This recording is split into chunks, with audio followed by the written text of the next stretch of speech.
last week, you had all gathered together by various means, had been called to this one location high within the mountains up in the spine of the world. You had each your own reasons to be there, but more or less the reason stemmed around this idea of there are powerful magical items, 3 of them, inside this mountain, and they're going to be claimed by someone. So it's best that it gets claimed by you, the right sort of someone, as opposed to evil persons and giants that are apparently going around causing trouble. When you gathered together, you delved deep into the tunnels within the mountain and found yourselves lost within a dungeon created by a mad mage by the name of Crituitous.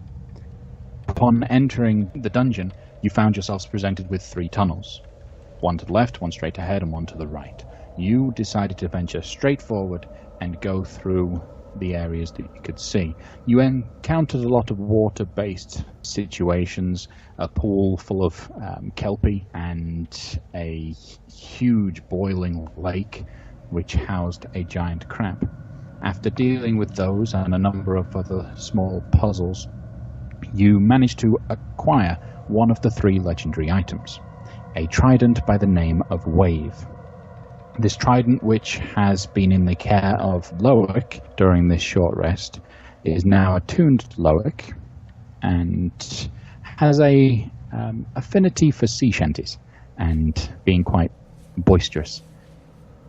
You find yourselves now back at the entrance of this tunnel, having cleared out one of the 3 sections and finding yourself split between the left tunnel and the right. Knowing you have probably one legendary item in each of the tunnels, you have taken time to rest, recuperate, and gain the benefits of a short rest. So if anyone has any skills or anything that refreshes on a short rest, go ahead and use those, or feel free to use any hit die if you needed to. That 3 of you did level up to level 3, so hopefully you are all set, ready to go. And with that, you find yourselves sat in this, or stood in this central point with the 4 tunnels, 4 directions going off. The water that had previously been in this room had, by this point, all gone away, and most of it flowing down the drain that had been opened much earlier. So these tunnels are now more or less dry. The air is still somewhat damp, and it is still very warm. You can see that lining the walls is bits of mildew and moisture, but otherwise it's a fairly dry, clean hallway on either side. Does anyone object if we go have another look at the human and werewolf that we dropped in the spinny tunnel area? I'll wait here. I'm not going back, only forward. As Owens just sort of shakes his head, he's clearly had enough of the spinny corridor that made him slip up like an idiot so much. I'm willing to look into it, though that big jump with the water pond I may need some help getting over. Okay, let's go check them out again real quick to make sure we don't have any clues that might help us out later on their bodies. Okay, so those of you that cared to go back to investigate, it doesn't take you long to get back over, and through the course of helping each other, you manage to get over the water without any problems. The tunnel is still spinning when you get to it, but all of the oil that had been on it had been burned away completely, so it doesn't take you much effort to pull yourselves through it, carefully balance, and working together it takes you no time at all. You all move over, start investigating the area and the bodies. You go in and you find yourselves presented with the same room as before, a kind of a basic rundown room as an entryway with just a bench and a table. That's about it. And then hidden in the back is this large, lavishly decorated and fairly provocatively decorated living quarters. You can see there is some food off to the side on a table, as well as this very big, hugely pillowed and cushioned 4-poster bed. I'm gonna steal some of that food. I haven't been on the side yet. What is the food? Okay, so Loic, you're going inside the room? Yeah. It assume matters whether or not Loic is actually going to investigate, because Loic didn't go in previously. Look, you don't see much. As you walk into the room which Lael had mentioned was just a nice living quarters, actually looks very dank and boring, and the bed is made of straw, and the food is rotten and moldy. Ew. Okay, never mind then. I will absolutely turn around, though, and investigate those bodies properly. Okay, roll investigation checks. Well, what does the food look like to me, Aaron? To you, it looks like a really nice, warm steak dinner. There's actually a bit of meat. You could guess it's probably like deer meat with some nice baked potatoes. There's still some steam coming off of it, even an hour after you had battled with the people here. It looks very nice. Meat? Oh, I'm starving. I'm going to go over towards the table quite loudly. Anybody care? You never know if that it's poisoned. that stuff's rotten. Looks fine. It's not. You gonna believe your eyes or believe your wizard? What are you saying? It's rotten. Everything's rotten? Yes, everything. It smells awful. This whole room's enchanted then? What do you see? Quite. Well, this meat looks tender and ready to eat. It doesn't look rotten to me. Well, the food is definitely enchanted, if that's the case. What do I see for the rest of the room? You see a really nicely decorated room. You've got a big, huge four-poster bed. There is a mural on the ceiling of two humanoids intertwined in some strange physical positions, and a huge, ornate mirror and vanity table just off to the side. Okay, I'll just describe that to Loic. Yeah, no, this place looks like it hasn't been touched in a minute. I would not feel comfortable sleeping here. Okay. Is there any good reason why this place would be enchanted that you can think of, Loic? Well, if someone doesn't have true sight like myself, I imagine I would make this place more comfortable for myself by enchanting it, and despite knowing that it is an enchantment, it might make life more livable. I don't know. Maybe it's to entice a nap. Maybe if you fall asleep in that bed, it'll eat you. Is it a trap then? Could be. Well, Do we none care? of you feel like it's attracting you at all. It's just a nice room. Okay. Look, guys, Caraptus was a mad mage. You gotta understand there's gonna be no reason to some of these things. Well, no conceivable reason. Okay, I'll go with that. Just conveying ideas with you, Loic. I appreciate that, and I appreciate you telling me, because I had no idea you guys saw this place like you do. Maybe it will come into play. If it does, we'll be aware of it. Okay, so bear in mind we need to send you in to have a good look at everything now. What does Yeah, your send- singing fork say? Wave, do you have any input? Looks like a boring old chamber to me. Same. He says it's about the same as the way that I'm seeing it. Okay. You found anything on the body? So Loic's investigation of the two bodies and a bit more of the area, you notice that the werewolf had reverted back to human form at the time, and the body is actually of a rather shapely female. Blonde hair, white, fair skin, riddled with slashes and cuts from the combat, and she almost looks pitiful, like there not really much muscle on her skin or fat or anything. She you could see the form of what should be a very beautiful young lady, but she is extremely malnourished and extremely unkept. You can see that some of her bones are actually reshaped in a weird way to suggest that she's not had her physical body taken care of for a very long time. And the human that you look at, the male that was there, Similar sort of situation with him. He's a little more scrawny than he probably should be, but nothing too distinctive. You do kind of get a sense from them that they were living here, though probably not out of choice. And what, they just can come and go as they please despite the Gynosphinx?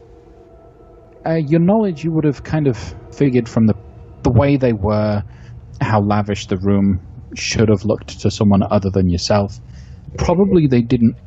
They were tricked into staying and unable to leave. The trap of the spinning tunnel seemed to serve no purpose except to affect them. Like, it didn't hinder your progress towards Wave, so you kind of figure that they're as trapped as anyone else would have been. I will relay this, and as well the theory that they were just living here, and they were tricked into being here, and they couldn't get past the swirling tunnel of potentially fire. If that is the case, then we might find similar instances down the other tunnels of people having been trapped here and simply not being able to get out. So should we then modify the way that we approach those folks in the future? Should we consider them potential allies? If you have a conscience. I personally don't.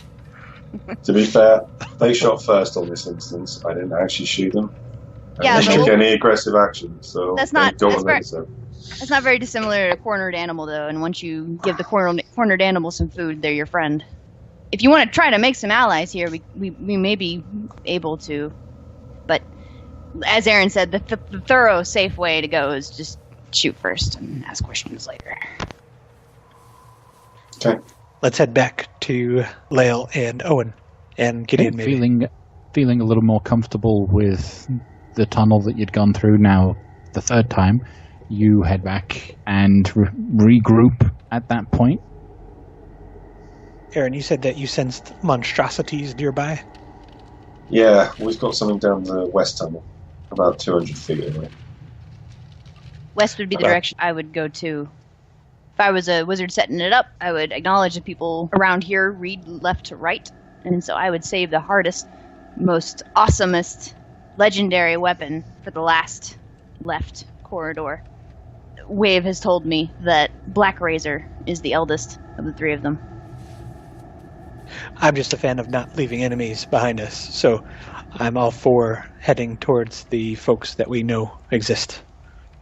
Well, behind is the Gynosphinx. No matter what, people are going to... If we go east, then there will be people to our west, and they will be behind us. So let us go west. On that note, if we went east, I can monitor the people to the west. We can at least know if we're being snuck up on. So, you have the leftmost tunnel or the rightmost tunnel? Which one are you going Left. to? Left. Okay. So, feel free to... If you should be able to find yourselves and start moving yourselves down this tunnel. As you are moving down the tunnel, you start to notice you've been getting used to the slight vibrations that you've been feeling. As you move further down the tunnel, you start noticing that those vibrations are getting less effective. It's like you're moving further away from the source of that booming effort and boom, boom that's happening every couple minutes. The tunnel is very long and sleek and very well methodically cut out, though as you are moving up towards the bend of the tunnel, you start noticing something shiny in the distance, up along the walls. There's nothing there, don't worry about that little square. See, you say that, but when the DM says, don't worry about that little square. The reason for that little square is Roll20 set up the maps and the traps. They put them visible for the players. So I can't rightly give you a trap that you know about. So I give you my own traps. When our DM tends to say, don't worry about it, we tend not to worry about it. It's actually, he's pretty safe comparatively to most DMs. I think he's just luring us into a false sense of security for the future. I look at the ceiling. Because if there's nothing on the floor, something's going to come out of the ceiling. You're heading down this tunnel. It didn't take you long to get here, but you start noticing that the tunnel that leads straight forward, upwards, and before you, is lined with panels of metal on either side. The tunnel stretches forth maybe 70 foot, lined full of this metal, and it's floor-to-ceiling panels.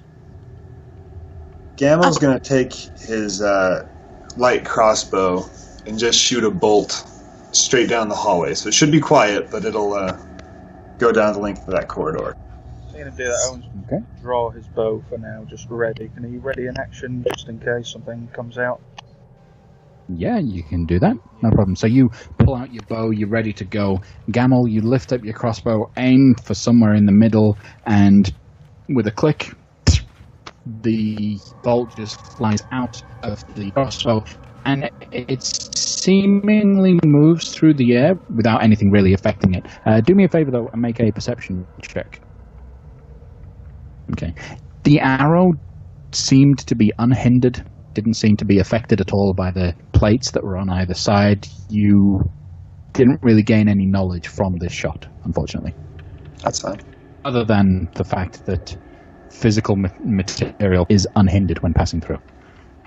Are there any, weighty rocks on the floor near me? No, this corridor is perfectly cut out. There is not a single rock on the floor. It's all just...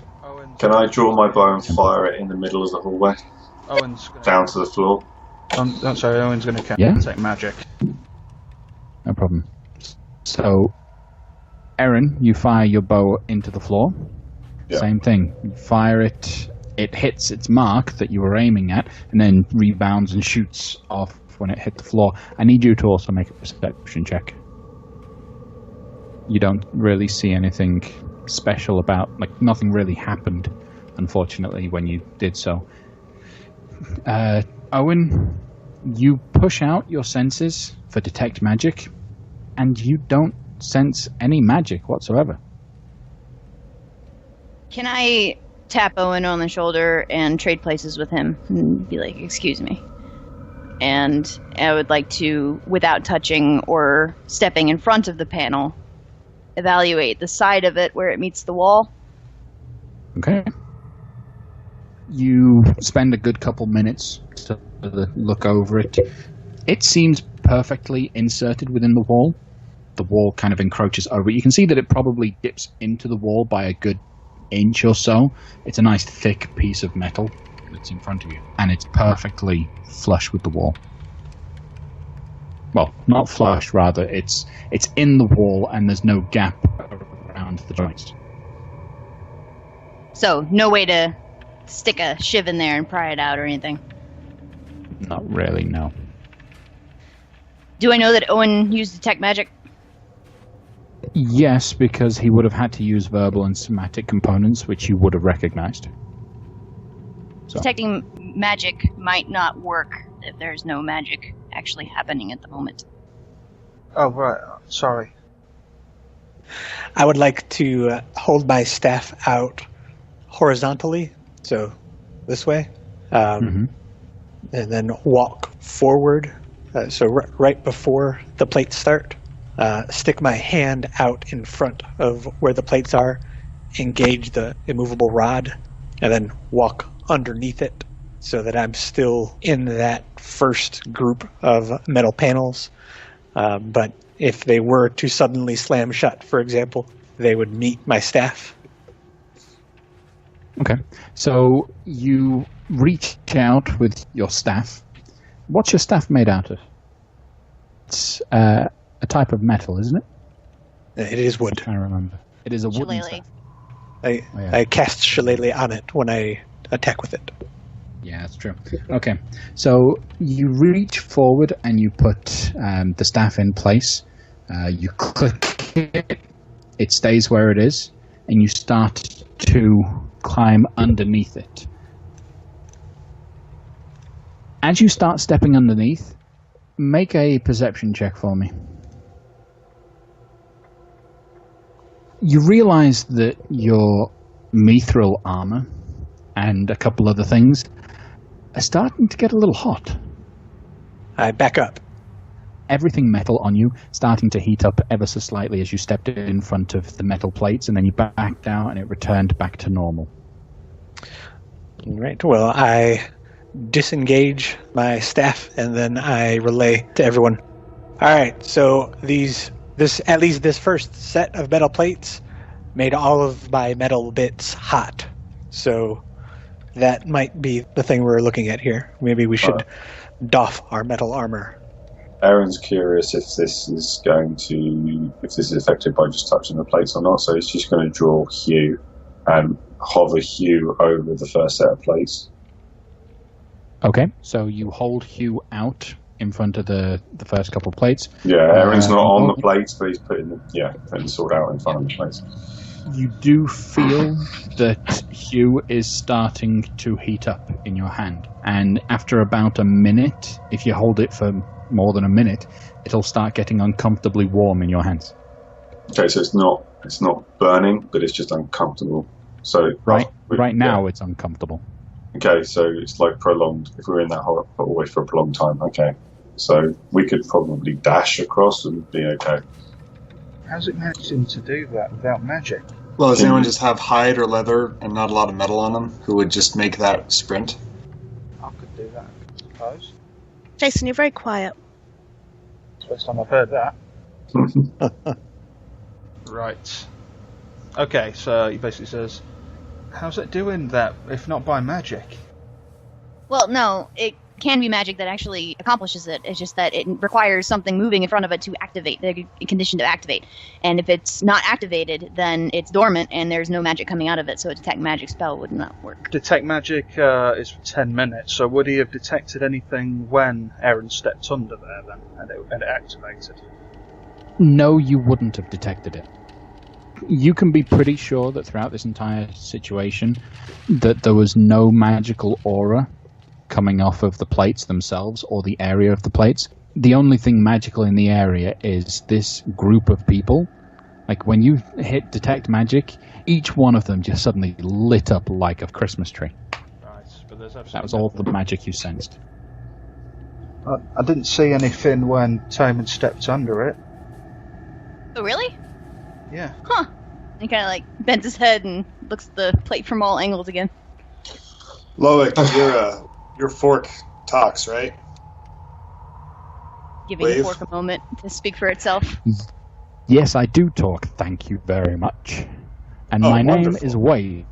Wave? Well, what if we put Wave in there and see what he has to say? I'm not going to put him in here, but what do you have to say? From the looks of it, from what I'm hearing you guys talking about, things get a bit hot in there. As someone made out of metal, might get a little uncomfortable in there. Aaron's curious if it's more than one panel. If each panel's doing different things. So now he's going to take a copper piece and start trying to flick them onto different panels down the line to see if they have different effects. Do you think that's maybe why they had the place full of water, to keep it cool? Maybe that's what was heating it, water. It's possible. Aaron, when you throw the coins, I need you to make a perception check. And do it with advantage this time because you are actually looking for a physical effect on the coin that matches what you've seen already. I'm going to throw a couple of them out there. I want to do them at different distances, if that makes sense. So I want to try and gauge, we've got different panels. I want to see if each panel kind of does something different. Because Mad Mage. Yeah. All right, fair enough. Yep. Okay. So you throw a couple coins. I do need you to roll a perception check, but we'll just say one for the lot. Okay. You throw out the coins, and there doesn't seem to be much visible difference between the coins at the panels in front of you, because these panels you can see are 10 foot wide each. The ceiling is 20 foot high, so it's like a rectangle. The first couple the coins don't seem to have too much of a visible difference. However, when you get down to the fourth panel, the fourth coin that you threw, it's about 35 foot away from you. You can see that coin is now starting to glow red hot. and you throw another one that's even further, and that seems to get to a white hot much quicker than the last one did.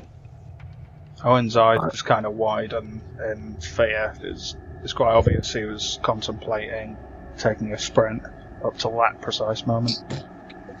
So the heat is a cumulative. It seems to be, yes.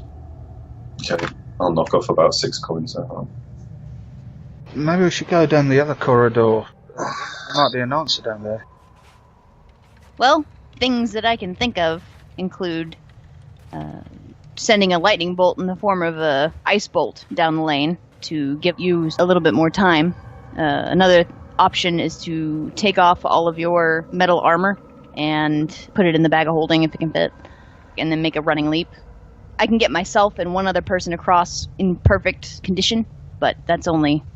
It was only heating up the metal, wasn't it? Correct, that's what it seemed like. It was only metal that was being heated up.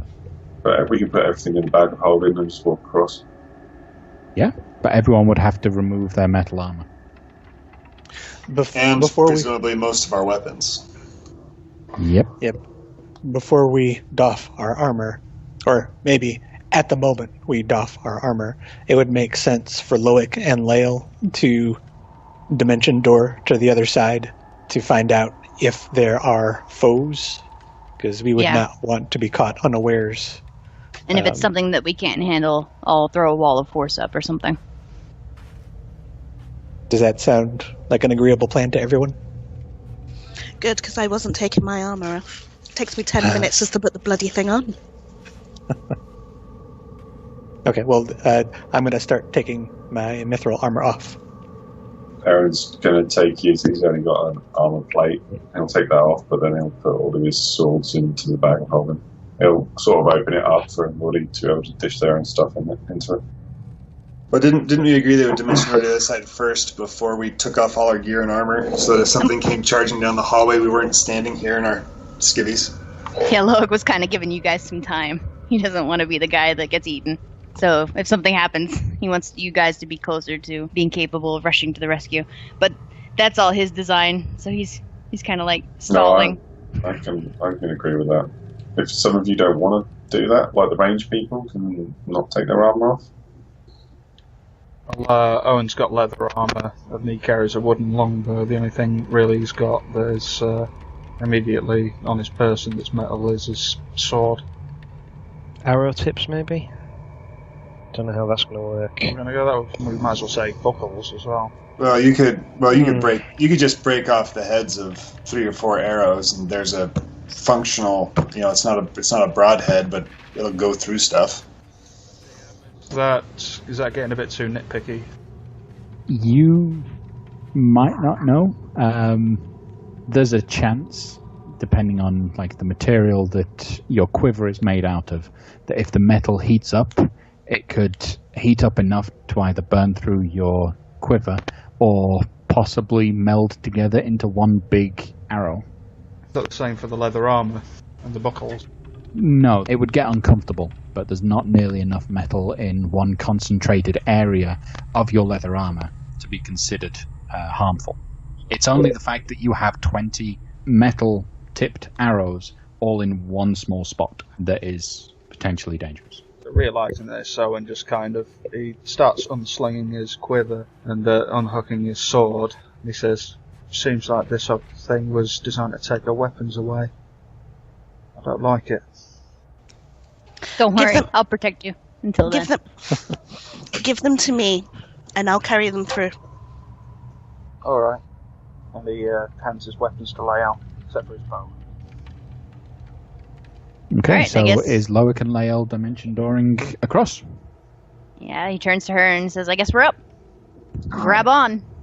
Wiggles his eyebrows. She puts her hand on his shoulder. He just chuckles at her and dimension doors. Hand in hand, you puff out in a puff of smoke and reappear in the room at the end of the corridor. You can now see down the corridor to see Aaron and Taman and everyone down there. They can see you just barely in the distance. You can also see that this small room leads up in a staircase up off to another direction.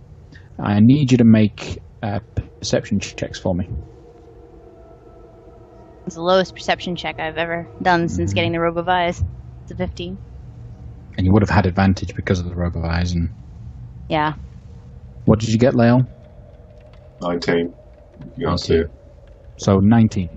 You notice that the walls, everything is similar to how the other corridors, everything seems to have recently been damp, more damp than they are right now. And it kind of washes away some dirt and dust on a couple of the walls, except this one.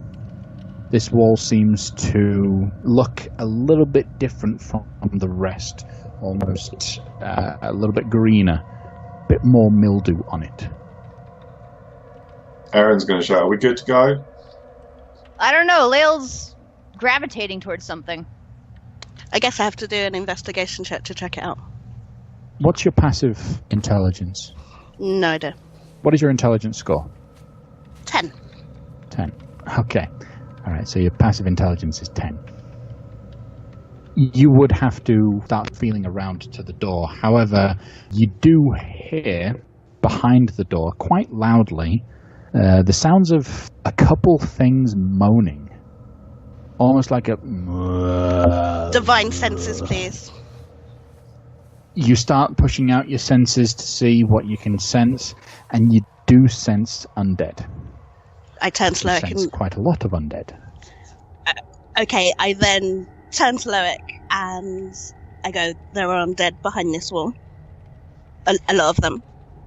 Alright, don't touch it. Back away. And I'm going to investigate to see if there are any tripwires or anything right at the mouth of this room. Okay, make a perception investigation check then. You don't see any tripwires or anything, but you do see that in between the two panels on this side of the tunnel, there is a slight gap, and you can actually see through it. And you can see these kind of rotted flesh-like creatures just stood in there walking around. Wow, so okay. You can assume that they would have been able to see out as well. Can they get through? It's just a eye hole of sorts. It's not big enough to pass through. However, this wall that you're up against does look somewhat fake. Gonna call back down the corridor. We have an undead situation up ahead. We have a false door where Lael is standing, and it's probable that they will see you or sense you on your way through, in which case they may break the door down. Owen's already cast as a long strider. He's scooped up a pinch of dirt and tossed it over himself and touched himself to prepare himself for the sprint down the corridor. I ask Wave, the thing you can do with the cube, with the organic matter, was that living and non-living material, or was that simply living material? Not had cause to use it in a while. I think if you use enough charges, you could keep anything out. I see what you're thinking, and yeah. You want to try to save the day? Always love to save the day. Lael, let me step here. If you get out of my range, get towards the middle of the room. And I'm going to keep this host back while our fellows get to this side. When they are to this side, we will unleash the horde and destroy them all. Sound good? I am well equipped to dealing with undead. Wouldn't it be better if I stayed here? No, trust me, I don't have to do anything. Well, I mean, you're staying here, but we're going to wait till everybody gets across, and then we're going to unleash the horde. So that we have our whole gang. Does that make sense? Can Owen make a dash? You want to run through now? Yeah, don't see why not. Okay, go ahead. The only thing metal that you have... you don't actually have anything metal anymore, because Lael took your arrows, right? That's right. Yep. Yeah. Okay. You run through. You do feel like those tiny little bits of metal that might be on your person start to warm up a little bit, but it's not hot enough to cause any concern, and you get through without any ill effects. However, as you do so, as you start moving through, Loic, you can tell that there's movement going on behind the hidden door, and you start feeling like these creatures are pushing up against it. Oh God, Wave, do it! Do it! Okay. Owen's gonna hold his hands out for his equipment. Mel's going to pass it to him and then immediately draw Dawnbringer. Yeah, he's gonna be like, whoosh, whoosh, whoosh, whoosh. Draw his bow, get ready. And, Okay. Loic, how many charges are you using up? I'm gonna do the everything spell. Is that 5? I believe everything is 6. 6. Okay, 6 charges. Okay. Having suggested to him just block everything, he does so. But at the moment that you see that shimmering force build up around you in that square, the cube centered on you, it pushes you back a little bit away from the wall as the door comes crumbling down, and you see these 8 ghouls just crambling over one another to get towards you, and they're pushing up against this imaginary force field up against you, just with teeth wide open, trying to get at you, but they can't get through the cube of force. Okay, Aaron's gonna grab his cloak and he's gonna fly across Dash. While wearing your metal armor? No, I've taken everything off. Okay. All of my weapons, everything's gone into the bag of holding, but I presumably everybody else has done the same now at this point. Is that what we agreed? Yeah, if everything looked safe, we all dump our junk in there and... Okay, so the idea is I'm going to go across first, and as soon as I get there, I'll draw my own sword, but then I'll start pulling out other people's equipment, so it's ready for them to pick up, so they don't have to fall around me. Owen's just going to look down the corridor. He's going to horror the ghouls and then just shout, "Get down here now!" with his and draw his bow and get ready. I guess that's our cue. Loic, how long did I say Cube of Force lasts? I don't think you did say. I would assume, let's see, Wall of Force lasts for 10 minutes. Yeah. Okay. So I'd assume similar. Fair enough. Alright, so you're all able to, after having put all your items in the bag of holding, get over, and with the remaining time, able to just about get your armor and weapons back on before the shimmering force field that's around Loic starts to dissipate and shudder a little bit. Loic, are you going to use another charge? Well, does everybody have their armor back on? If most people are ready, then I will allow the field to drop and Misty Step back. Okay. Maybe while it's about to happen, we just say, all right, when the field drops, ranged guys get a shot, then all you sword, stabby stab fellas run in. Fair enough. Right, so the wall of force starts to dissipate, and these creatures that you can now see, they've all crammed up as close as they can, piling up to one another against the wall. Everyone that wants to take a pot shot before they crash and start piling their way through, go ahead and do so. Humanoids, I take it?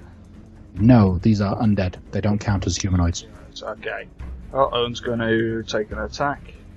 And can he also take a Horde Breaker attack? So the first one on this one, and a second one on this one. Yep. So Owen, you pull out, you fire at the creature, and it just launches through, and it does harm this creature quite a lot, actually. You can see that it's a lot of its flesh just is ripped apart by your shot, but the second shot doesn't hit, unfortunately. Okay. Gamel? I'm going to spend a grit point to get advantage on this roll, and he's going to aim at an uninjured ghoul and crap. Well, with a loud bang and a puff of smoke that everyone is a little bit surprised by, you do see that a moment later, the ghoul that he was targeting does immediately get hit by something. So how much damage did you do? 7 points, okay. To the one that hadn't been harmed yet. Right. You see that an instant after the bang had happened, the ghoul in front of Loic had just splat out with blood as a small hole opened up in its chest, but it's still clambering up. Is there anything else that's happening before combat? I'll launch a fireball. All right. And So, Loic, go ahead and Misty Step to wherever you're going to Misty Step. To that one. Your firebolt goes in and it connects. And with the force that you throw in, that ghoul's flesh just starts to melt and dissipate, and it dies before you. And I cast a Sacred Flame above Owen's bow attacks. Go ahead at Sacred Flame. Right. Dex save. It succeeds. It doesn't take half damage on a success, does it? It does not. Does not. Okay. You see that the ghoul just kind of and doesn't take any damage. Lael, what was your question? As we're discussing things that we could do before the battle starts, I have a question. If I drop my shield, can I have another sword in my offhand? Yep. I will do that then. Okay. You don't have the dual fighter feat or anything like that.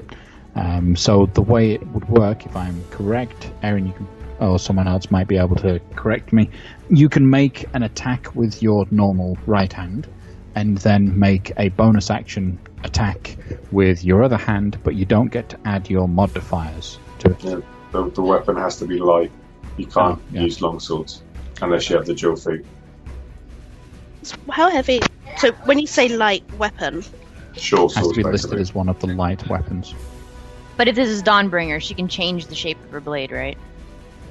Yeah, Dawnbringer would count as a light, but what is the other weapon that you're wielding? Yeah. Moonblade. No. That one That's- is not a light weapon. Okay. Now, because I do one attack and then I have an extra attack, does that mean that I do one attack with one weapon and then do another attack with my second attack? Or is it just my bonus action? Okay, you can do one attack with one weapon and another attack with another weapon. In terms of mechanics, just to make sure everyone understands this, as part of an attack, you can either draw or stow a weapon. You already had Dawnbringer out, so as part of your first attack, you can attack with Dawnbringer and then stow her away. And then part of the second attack, you can draw Moonblade and attack. Okay? Now, doing that means you get to use both weapons and not drop your shield. But that would mean that at the end of your turn, you have Moonblade out wielding. Okay? And then with that, if there's nothing else ranged that's happening, no one else is doing anything ranged, we are going to go into combat. I'd like everyone to roll initiative for me. I rolled a 2. Cool, so, top of the round. Owen, you've done your attack, everyone's done their attacks, you're now lined up for a second shot. What are you doing? Owen is going to fire at this one here with its longbow. Should have advantage because the creature hasn't acted yet. Correct? And he'll also do a Heartbreaker attack, but we'll see what happens with this. The other one, normal, on this one right here. Okay. With your first shot, it flies through the air and it catches its mark perfectly, such that the creature actually just falls to the ground and splatters in front of you, spraying the rest of the creatures around it with a little spatter of its kind of moulding-looking flesh. You then pull out a second shot and it hits the creature you were targeting, but that one is able to just kind of shrug off the attack. Okay, it is the ghouls' turn. They are all going to clamber through as much as they can. So the first one's going to step through and just start charging at Owen, and it is going to claw at you. 22, that's going to hit, right? It is, yeah. Okay, I need you to make a Constitution saving throw for me. Alright. As it claws through your chest, you take 8 points of slashing damage. And you feel like its claws would have had some form of effect on you, but your physicality was able to just shrug it off. Then the next one moves forward to there. As it steps into melee combat, I know Taman has the ability to make an opportunity attack. Will he choose to do so? I will hold it back. Okay. Then it steps through and it lashes out at you with its claws for a 17. That is not going to hit you. And it stumbles a little bit as its hands just hit onto your armor with no effect at all. Second one moves through, though, past you for a 19. Also misses. Okay. Now these two creatures on either side of you, they're just kind of slapping at your armor, not doing anything, more of a nuisance than anything else. However, another one steps through up to Lael to claw away at her, and that crits. Natural 20. Lael, I need you to make a Constitution saving throw. Okay, you're fine. You do feel like the thing was trying to affect you in some way, but it doesn't actually get you. But you do take 10 points of slashing damage. Another one's going to step through, but as it swings, it just kind of... It was almost haphazard with the attack, and just nothing happens. And then one last one with a 13. It also misses, and it actually slaps the guy just to its left, hurting that one a little bit. Excellent. I mean, I'm there to target Aaron, fiction. you are up. I'm going to move around to there. They've got attacks opportunity on them. Two of them. Yes, the one to the left of Lael swings at you with its claws with a 20. Does that hit you? Yeah. Okay, so as it rakes at your back, you take 7 points of slashing damage, and I'll need you to make a Constitution saving throw. No effect to you either. However, the next one, the second one to Lael's right, that's also going to claw away at you, but it misses. Okay. Unfortunately, it's struggling to get through the body of Lael and Taman to get at you. But you move over. Yeah, worried about the lad. I'm going to attack this one. Which weapon are you wielding at this point? Hell Reaver. Okay. With a huge swipe, you come down and you carve through that thing nice and neatly. How much damage? 16 points. Has it taken any damage already? It hasn't taken any damage, unfortunately. Okay. But as you swing down with that one hit, you see that it almost falls to pieces. It's still able to just keep itself up, but it is looking extremely weak. Okay.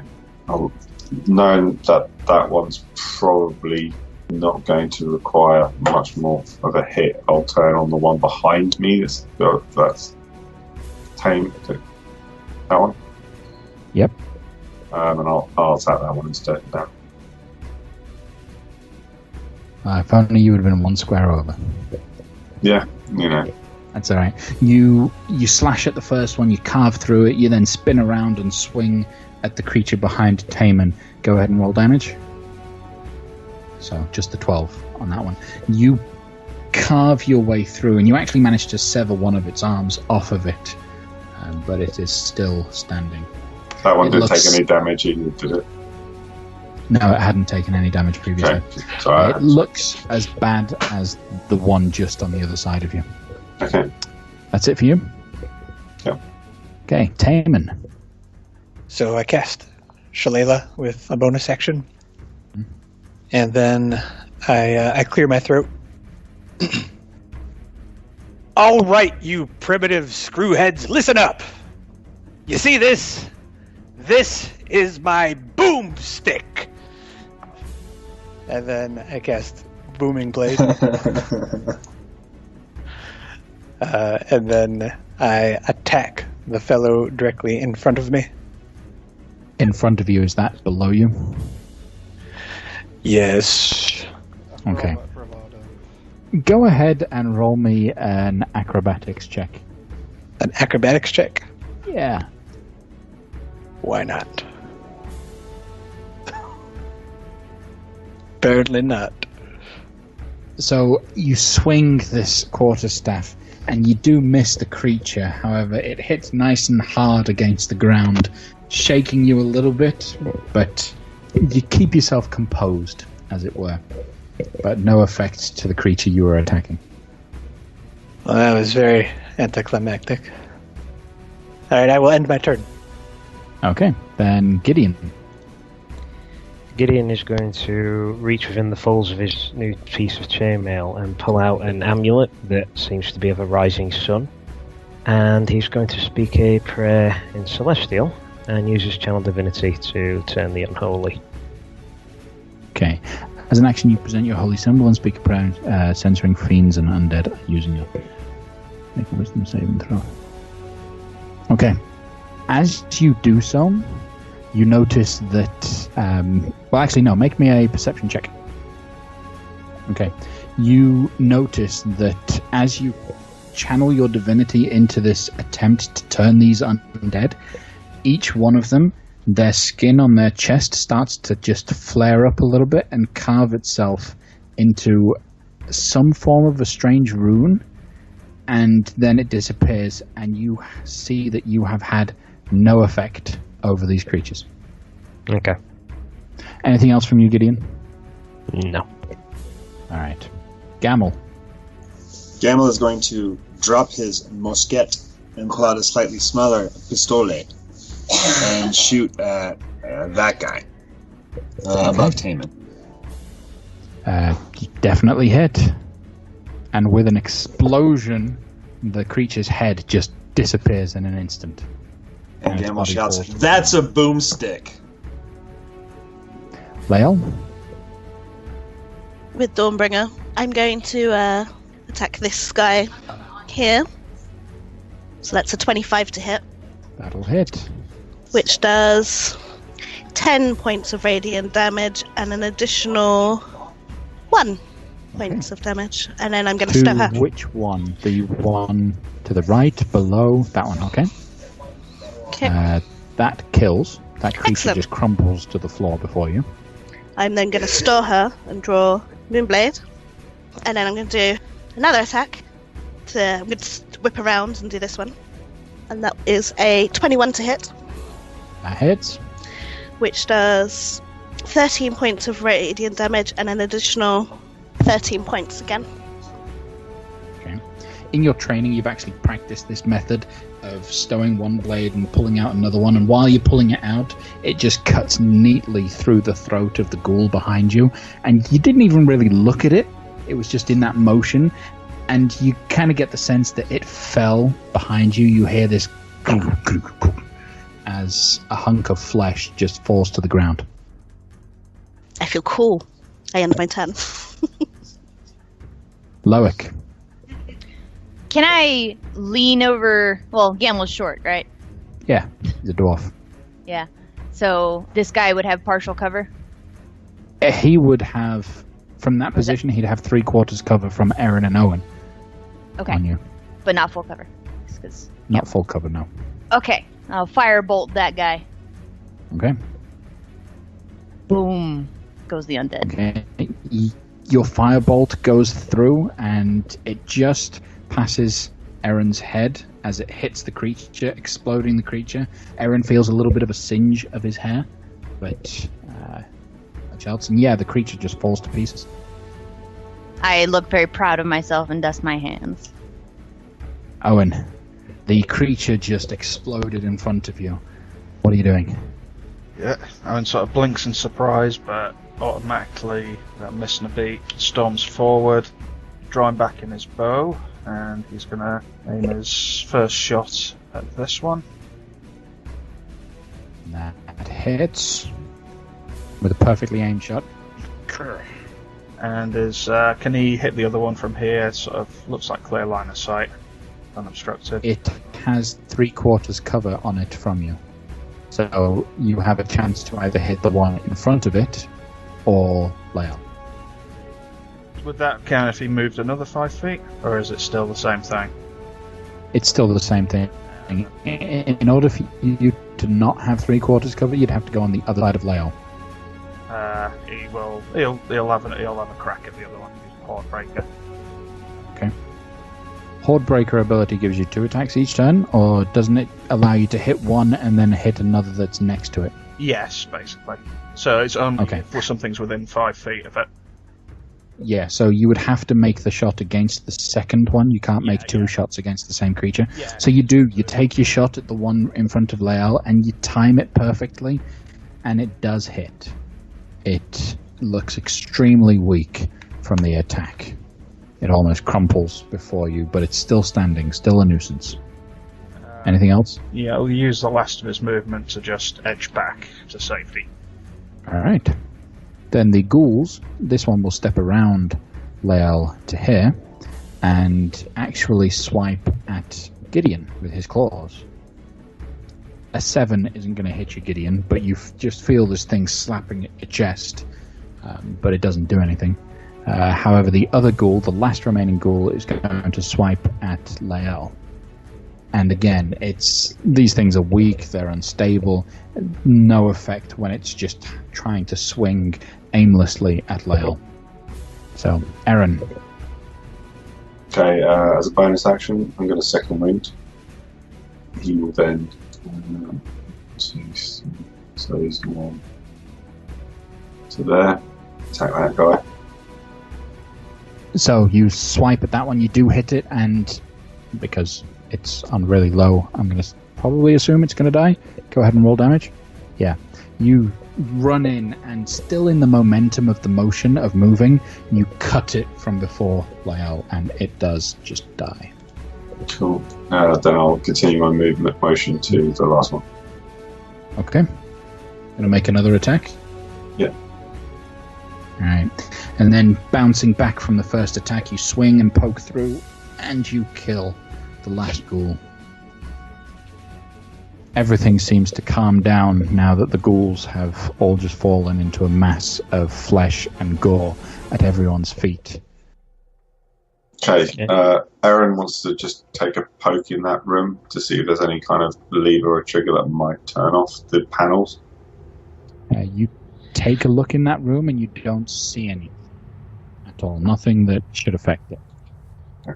Gideon's going to move over towards Owen, having seen him take damage in the fight. He's going to smile, just lay a hand on his shoulder, and cast Cure Wounds while saying, "Feel the light flow through you." Speaking of Gideon, did I catch a glimpse of that holy symbol that he was lofting? Yes, you did. Make a history check for me. Cure Wounds is basically going to be a 1d8 plus 4 for healing. DM, would you like history or would you like religion? That's up to you, actually. Go ahead. Okay. Either one. Sam, do you roll it or do I? I was going to ask, I don't know if I roll it or you roll it. Gideon rolls it. Okay. If it's a spell or anything, it's whoever does the action rolls it. So if the person is drinking a potion of healing, they're the ones that roll it. It's 4, isn't it? Yeah. But yeah, you get 5. There's not a lot of light down here. Owen just sort of realises what he's doing. He's heard, I assume he's heard of, seen healers and whatnot before, and he just sort of nods appreciatively. So thank you. Loic, you do notice the symbol, and you do recognise having seen it, though the information you know about it is very limited. Gideon, a quick refresher, because I don't have my notes on me right now. What's the name of your deity? Dol Ara. Dol Ara. So you remember reading a passage about Dol Ara, but the information doesn't quite come to your head right now. So you can make a note of that and possibly study it at another time when you have a moment to spare. Okay, thanks. Okay.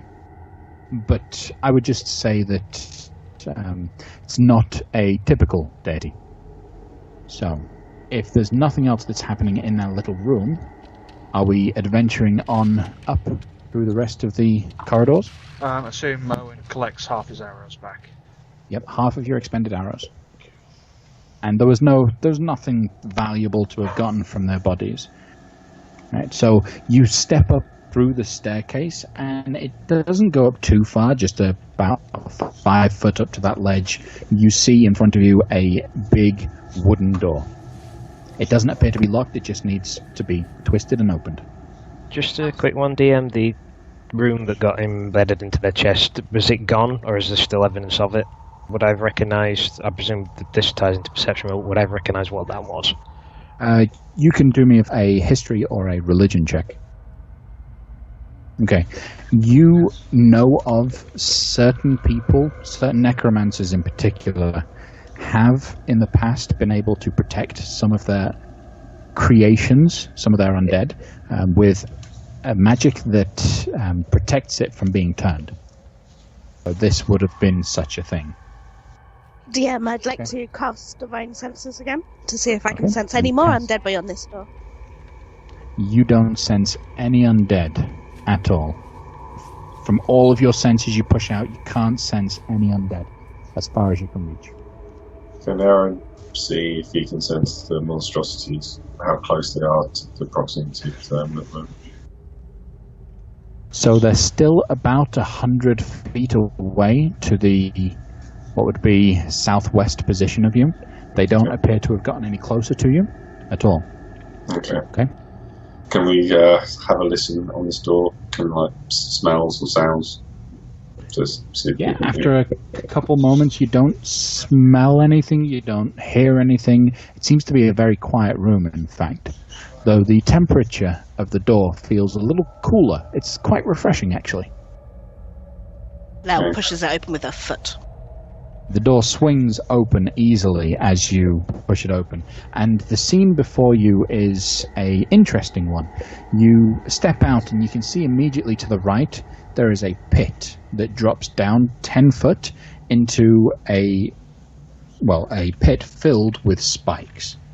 And just about 5 foot past that, there is a ledge, a platform, that's just a little bit lower than the ground by about a foot or two.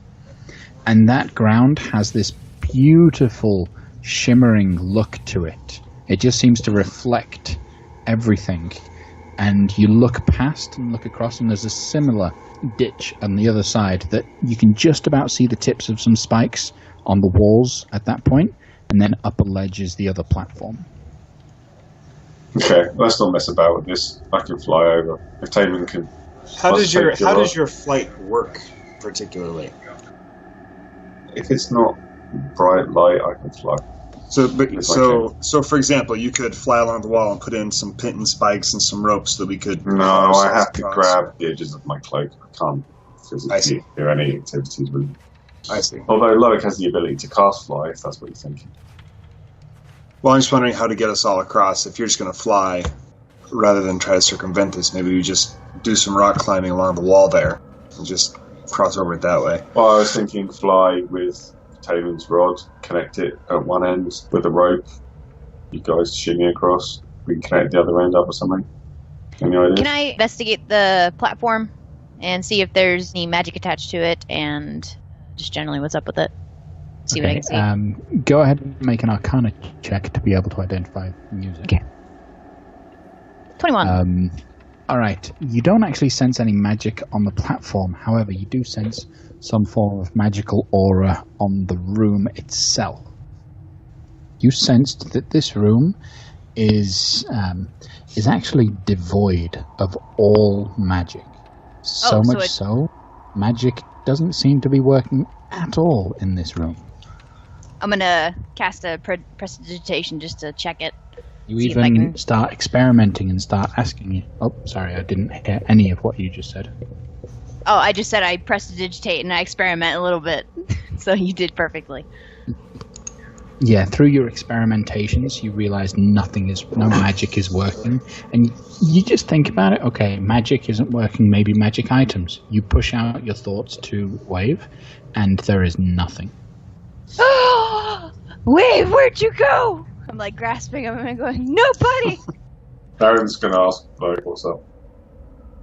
This room is magicless, he says, very offended. I take it Longstrider also has no effects on Owen. Mm-hmm. Not in this room. What is so 3D? We're on an edge, and then there's a drop down to spikes, and then a further drop to that black surface, right? No. So you are on one point, right? And then there is a 10-foot drop to pits, and then an 8-foot wall up to the perfectly flat surface. I see. So the flat surface is 2 foot down. Another pit. Yep, that's exactly. Supposed to be like, this is stupid. So you figure that you could easily jump down. Like, you could easily jump the gap on this side, but then jumping up the gap on the other might be a little bit more difficult because you've got to go up as well. Aaron's going to take another coin, and he's going to just chuck it onto the surface to see what it does. Mr. Moneybags here just throws his coin out, and as it hits the ground, you see that it just immediately just starts to slide, and it falls into the pit on the other side. Nah. No friction whatsoever on the surface. See you guys later. So I'm gonna tie my hammer to a rope, and I'll throw the hammer out there, but hold on to my rope so that if it slides, I can arrest its progress. Okay, go ahead and make a athletics check to see how far you throw the hammer. I mean, I'm not aiming for I'm not aiming too far out. Are you aiming to get it all the way across, or are you just aiming to get it onto No, just onto the black surface. I was actually doing the math. My rope is not long enough. It's only a 50-foot rope, and the distance across is 60 feet. So it's just to test the black shimmering surface. Yeah, you toss it on, and it is just moving easily on the surface, and it just slides as far as it can. But you've got a hold of the rope, and there's a point where it just stops moving. All right, I'll tow that back in then. If you need a longer rope, I can help with that. Well, so I'm thinking I've got climbing equipment and some pin-tins and gear. Like, it would be awkward, but we could get over this with just good old climbing know-how. Any features on the ceiling, DM? No, the room seems to be absolutely clean cut like the rest of the tunnels. The ceiling is 10 foot above you. The walls are nice and even. There's nothing jutting out. There's nothing that could be considered a hazard on the walls or the ceiling. I've got another rope. We could put two of them together. One of us shimmies while the other's holding back so he doesn't get slid across, and then make a controlled jump to the other side. And then we can just put a pin-tin on either wall at either end of the room, so you just have a rope the length of it, and you can use that to control shimmy across. Yeah. Yeah. Okay, so if that's what you guys want to do. So we'll lash two ropes together to give us 100 foot of rope, I guess. Yeah. Okay. And I'll drive one pin-tin into the wall behind us, where Taman is, more or less, and kind of thread the rope through it. And yeah, who wants to give it a shot? I'll do it. All right, we're gonna tie the rope around your waist and hold on to it, so if something bad really does happen, we can haul you back.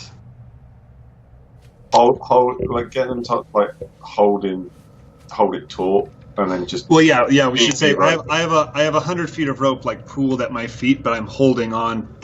Presumably 2 or 3 of us are holding on to this and feeding it out little by little. Yeah, so if something happens, we can jerk him right back. Yeah. We hold at the 50 mark, because there'll be a knot there to mark it, where the 2 ropes are lashed together, and then that's easily. He won't go flying off the end then, and then we can feed him it if we need it.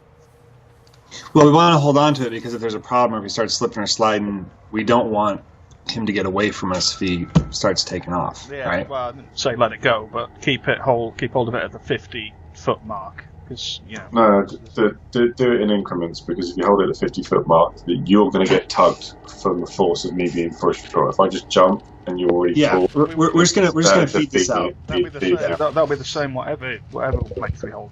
No, because if you had length of rope and you let the rope go, it would the force of momentum would pull you all forward. Whereas if I just jump across and you've only got a little bit, I haven't gained momentum and force. If that makes sense. Okay. So, Aaron, holding on to the rope, or tied around you with the little bit of limited slack that they give you, you jump onto the surface. Yeah. Okay. That's an easy jump down, but with the force of your jump, the frictionless surface, you do start to slide forward straight away. So I need to know how much slack people are giving you before you stop.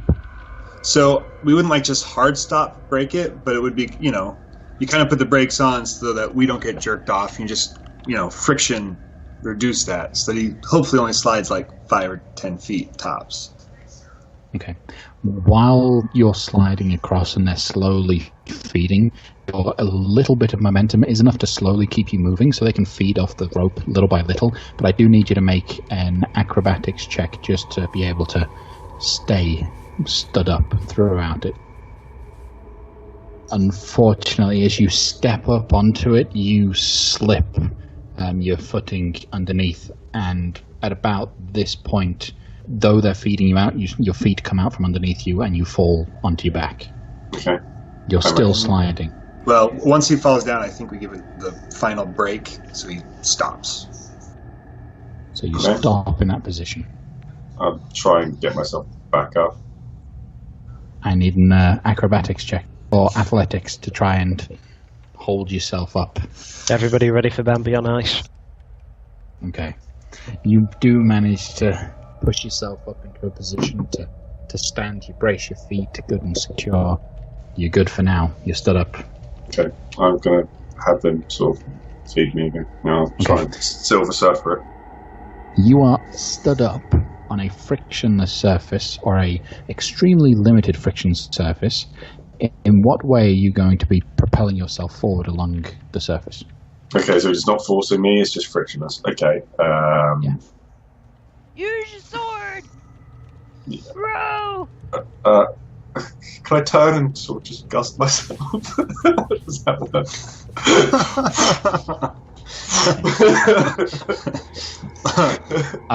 Is Aaron actually attempting that? Because that will throw him off balance. Okay, no. What are the walls like? They seem to be made out of very cleanly cut stone, basic mountain rock, sediment rock. Okay, As it were. if you can get over to the wall, you can like hack your dagger into that and move you over. Can I reach the wall? Probably not. You might be able to reach it from your current position. They can give the rope like a little whip, maybe, and move him left or right. Yeah, or we could walk out the door and give a little tug, so you head back towards us, but at an angle, so you get the wall before you get to the spike pit. No, let's not do that. I'm gonna grab my kukri and I'm gonna I'm gonna sort of kneel down and try and just pinch it in and drag myself forward a little bit. I need you to attack the ground with your kukri. Breaking the ground, you open up a portal into hell. You do manage to get it to firmly stick into the ground and pull yourself forward a little bit. Doing this repeatedly, you manage to move yourself over to that point without too much trouble. Is that what you were trying to do? One back from that, just at the moment, for safety's sake. Okay. Can I see anything? Is there anything to potentially throw a whip at? Because I've got a scourge. I wanted to try. There's not really a whip that you can throw at, unfortunately. No. Okay. So how much of a gap is this? Is this height-wise? You're moving ever so slow, but it's a 5-foot gap across, but the ledge is 2 foot high. So with Pythagoras, that would be X amount. Okay, so I'm have to jump it again. Okay. 5 squared. Let's see. Pythagoras tells us that the edge from the lip across the pit at an angle is 6.4 feet. Okay. Thank you. Aaron could probably try that. He's an elf I knew once. Funny guy. All right. Aaron's just gonna let us give it a little bit of slack, and he's gonna do another drag forward with the kukri, and he's just gonna try and make a jump at the edge of the lip. Okay. Make an athletics or acrobatics check for me. DC's 30. Right. You try to jump, and if you've ever seen the little gif of the cat, your feet immediately push out from behind you, and you fall face first down. So then I'm going into... to lock in between the two walls so I don't fall into the spike pit. We're watching. The second it's clear he's not making it, 4 of us on the rope just haul back on him to try and keep him from going down that hole. Okay. Aaron, make me a dex saving throw. You do feel a tug on the rope behind you, just as you're going into the pit, because of obviously your attempt at jumping on this frictionless surface was a bit too weak. Unfortunately, the way they tugged you just pulled you in such a way that you actually hit into one of the spikes that's down there, and I need you to roll a Constitution saving throw for me. No. Oh. Okay. You take 4 points of, it seems like poison damage, Okay. and you have contracted the disease super tetanus. Tetanus. No. Yeah, super tetanus. Okay. You are dangling on a rope in the midst of the pit, and the injury that you took that cut your ankle ever so slightly is now starting to throb. And unfortunately, it is worse than regular tetanus. Tetanus. I've heard it both Yeah, ways. tetanus. Why was I What thinking? Yeah. It just looked weird. Well, you never know if it's a mythical fantasy disease or something that in the real world you get when you get stabbed by metal. I was about to say it's a sexually contracted disease from the goddess of the Fae, or something. Yeah. Ooh. Aaron, this is what's currently happening to you. A creature that contracts the disease of super tetanus is racked with pain as its heart races and its muscles spasm hard enough to break your bones. Oh. The creature takes 2d10 damage at the start of each of its turns. If a victim is not cured by any other means, it can repeat the saving throw at the end of every minute after becoming exposed, ending the effect on itself with a successful save. So, every 6 seconds for the next minute, you're going to take 15 points of necrotic damage. Can I not save from that? Or what, at the end of the minute? Until a minute goes over. So, Ow! These spikes are poisoned! Pull me back! Pull him back. Ow! I'm just going to start hauling on the rope. 4 people hauling back. over the course of the minute, you take 150 points of necrotic damage. Does it take us 1 full minute to haul him back? It's going to take you a couple seconds to pull him up out of the pit that he's in. So let's say he takes another 30 damage at that point. So Aaron, you've taken a total of 45 points of necrotic damage by the time you get out of the hole. You all And he's very clearly seizing. He's now sliding across. Yeah, he's very clearly seizing up. So we haul him over post haste. Okay. As you slide him across, by the time he gets across, he takes another 15, so that puts it up at 60 points of necrotic damage. And he's now coming across, coming to the end of the frictionless rope. He's now probably gained quite a bit of speed from the way you're pulling. I need whoever's holding the rope to make me either an athletics or an acrobatics check. As he's flying towards Well, I us, think there are like 4 of us in a line, like on this rope, right? There's not just one There is, person yeah. handling the rope. this depends. As he's coming towards us, will Gideon be able to use the other end of his halberd, the blunt end, to basically put it as a stop, to stop him as he reaches before the spike pit? I mean, it's 10 foot, he can reach over that pit with it. Well, here's my, foot away from how far down are the spikes? They're just below the edge that he's at. So they're almost flush with the floor. Maybe Of the half lower a foot platform. below the floor. I Yeah, see. maybe I'm- about half a foot below. What I'm saying is as he's approaching the edge of the spike pit that we're in front of, can I not use the halberd to reach across that gap and stop him before he goes into the pit? How long Halberd's 10 is your foot. halberd? It's got 10 foot reach. Okay. Yeah, you're able to do it. Okay, Are so are you just sticking it into the ground and he's going to hit up against it, or are you Yeah. going to try and pin him to the ground? no, I'm trying to put it in his path so he impacts the staff. Halberd. Can you heal him through the halberd? I can reach across and do it, but he's going to have to reach out to me. I'm just, at the moment, I'm concerned that if we're going to be able to arrest him or not. Yeah. I don't know whether there's going to be a rule or whatever. Outside the room! Can we Okay. perceive So that he is he- diseased? Well, he fell off the other side, said he's You can hurt, and is see. seizing violently. I think that's a good bet. I don't know. Can I Yeah, conclude you're that he's seizing diseased? violently. So have we successfully stopped him? Probably, Inside? yes. He is now stopped at the other side of the rope. You guys need to act quickly, or he will take another 15 points of Gideon's going damage. to reach out over the thing. I mean, say It's I a reach 5 foot 5 foot. Can he reach the remaining 5 foot and just sort of touch his hand? His muscles are spasming. He can't move Outside the room. anymore. All I right. asked well, Lael if she can cure his disease. I'm gonna activate Radiant Soul. Lael could everybody- cure his disease, but she would have to be able to reach him. Yeah, I'm gonna activate Radiant Soul. Okay. I would just and what say- does Radiant Soul do? Radiant Soul gives me wings and a flying speed of 30 feet. So I'm gonna fly over the gap, lay a hand on him, and I'm then going to cast whatever it is that fixes it, and I can't remember what the spell is. Well, lay on hands. This room has an anti-magic field, so... try to put wings on. Do it. It's a racial ability, so Oh, okay.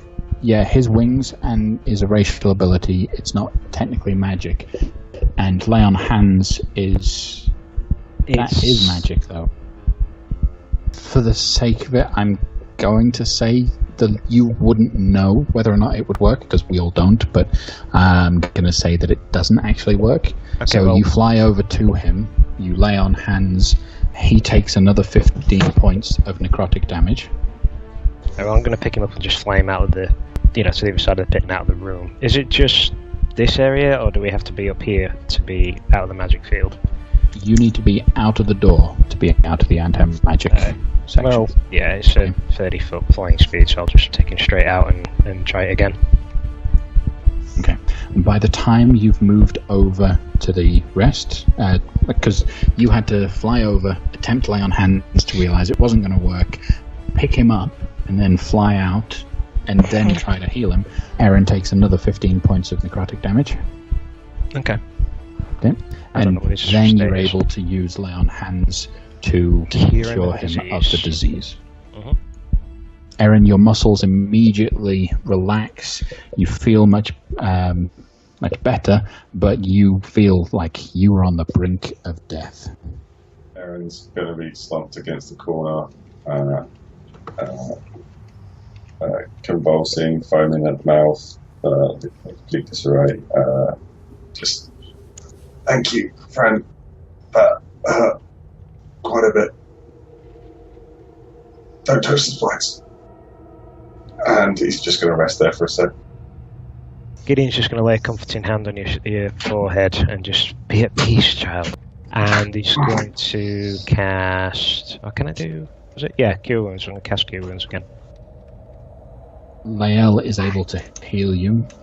I don't know whether or not she would be frugal with her lay on hands or not. She's usually halfway if she's early in combat, and this would be in combat, technically. Yeah, so she will use 25 points of her 50-point pool. So, Aaron, you get 25 points of health back. He'll also get 7 from me. No, I'm going to keep the other 5. Thank you all. That's saved my life. I'm gonna look up at Gideon and be like, dude, can you just fly across that whole thing? Could you do this that whole time? He kind of looks surprised, but... Well, yes. Well, 9 hells, man! Grab the rope, get across. That would have helped. Without much of a comment, he does pick up the rope and... I give you a pinton and a hammer. When you get to the other end, put this in the wall, thread the rope through it. That is all.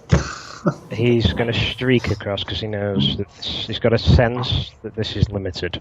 He doesn't have this time, for a great deal of time. By the time your wings start to flitter out, you feel like you're getting worried that they're going to flit out. They last for an hour, I believe. I think right, it's a minute. Don't think it's an hour. Taemon's used it much more than anyone else. Taemon, is it an hour or a minute? 1 minute. 1 minute. Okay, so Yeah. by the end of the minute, you're just getting over as the wings start to flitter out of existence. You sort of see him You do a notice? bit of a clumsy landing and stagger to a halt at the other side. This is the first time you've used Radiant Soul. Yes. You do notice that there is a feather on the ground, as we discussed previously. Yeah. He sort of sees this and stops for a moment, hammer and pit and forgotten, and just sort of leans down, picks it up, and he's in a kneeling posture. He's got his back to you, so you can't actually see this, but he's just giving it a bit of a look over and just lets it drop after a moment. Okay. And you lift up the hammer and Pinton, and you go to hit it into the wall and realize that your hand and the Pinton just goes straight through the wall. This wall is actually fake. And you step through and you realize that there's an extra 10 foot on the other side of space. So you move forward a little bit more and hammer it into there. Everyone else just sees him disappear through the wall. But he's still got the rope. Yeah. So now the rope is now pulled through the wall. You hammer it into the other side. You get it quite secure, and then you pop back out. Nothing special about that room other than it just being hidden. Yeah, just that it had a fake wall. Okay. It is as secure as I can make it. So if everyone wants to climb across, they can do so. What does Aaron want to do? You wanna rest up here? Carry on? I'm good to go. You guys can't have all the fun. I'm gonna let everybody go first, though. Well, I think someone will accompany you across. So if you fall unconscious halfway there, you don't just slide off into a pit. Pat Aaron gently on the shoulder with my tentacle and say, "Don't worry, death isn't the end." Yeah, but you haven't met my wife, like. I have. If She's you lovely. died, she'd kill you. I like her very much. Yeah. Probably a few times over. Okay, so we can. Yeah, so one by one, you each use the rope and you shimmy your way across very carefully, making sure no one goes anywhere near those very dangerous super tetanus spikes. Gideon's there at the other end, just sort of helping people down. From the other side, the room looks identical from this point, and there's just a doorway leading off into another corridor. Before we Similar to the previous one. Before we go, Aaron, is there any way that I can lean down and harvest this super tetanus? What would that entail?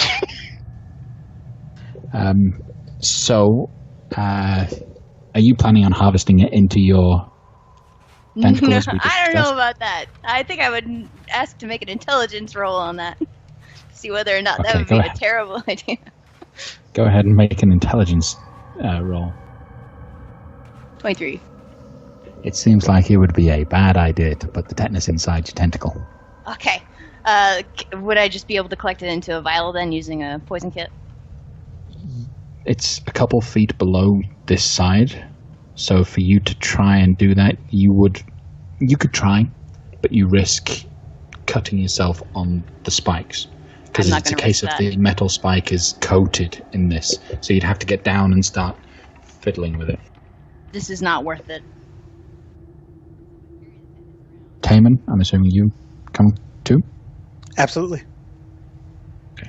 You all leave the rope actually suspended because clever thinking is that you're going to have to come back this way.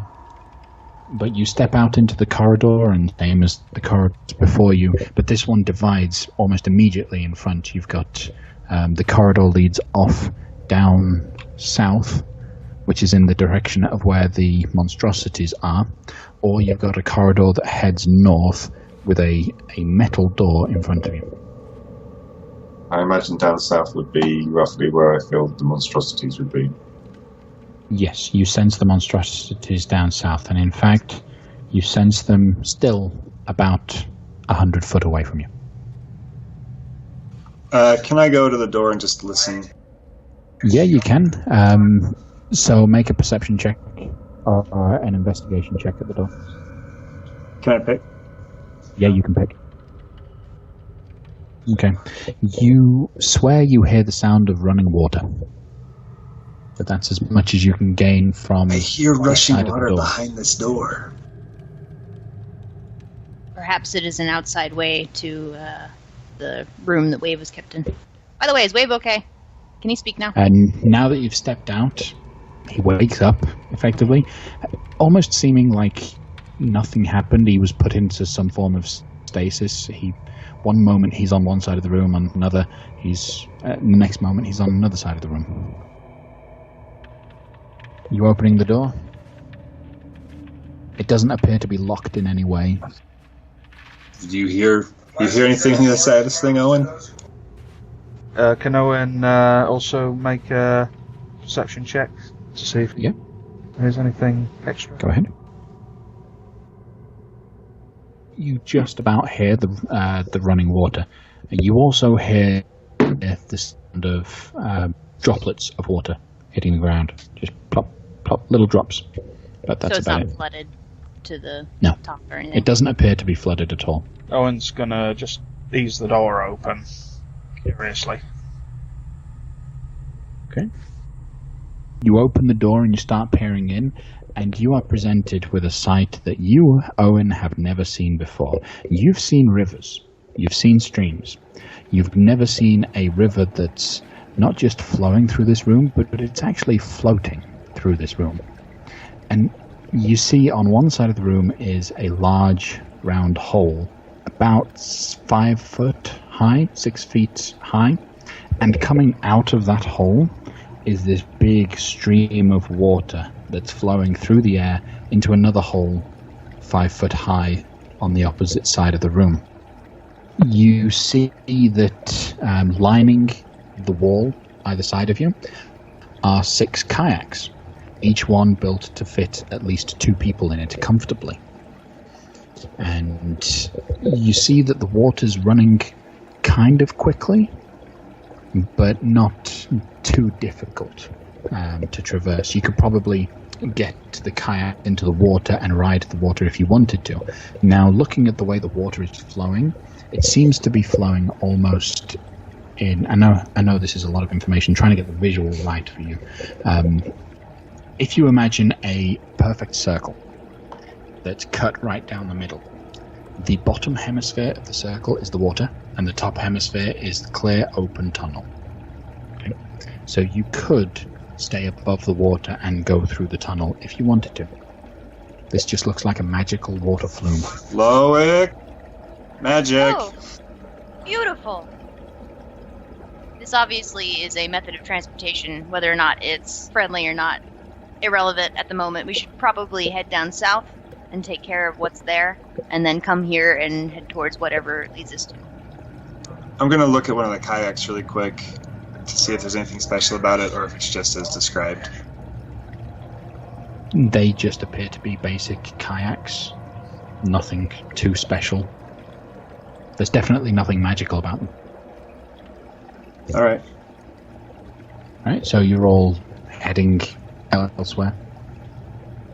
Well, the monstrosity I've sensed earlier seems to be south of us, and Taman's quite eager not to have anything on our backs, so should we deal with these things first?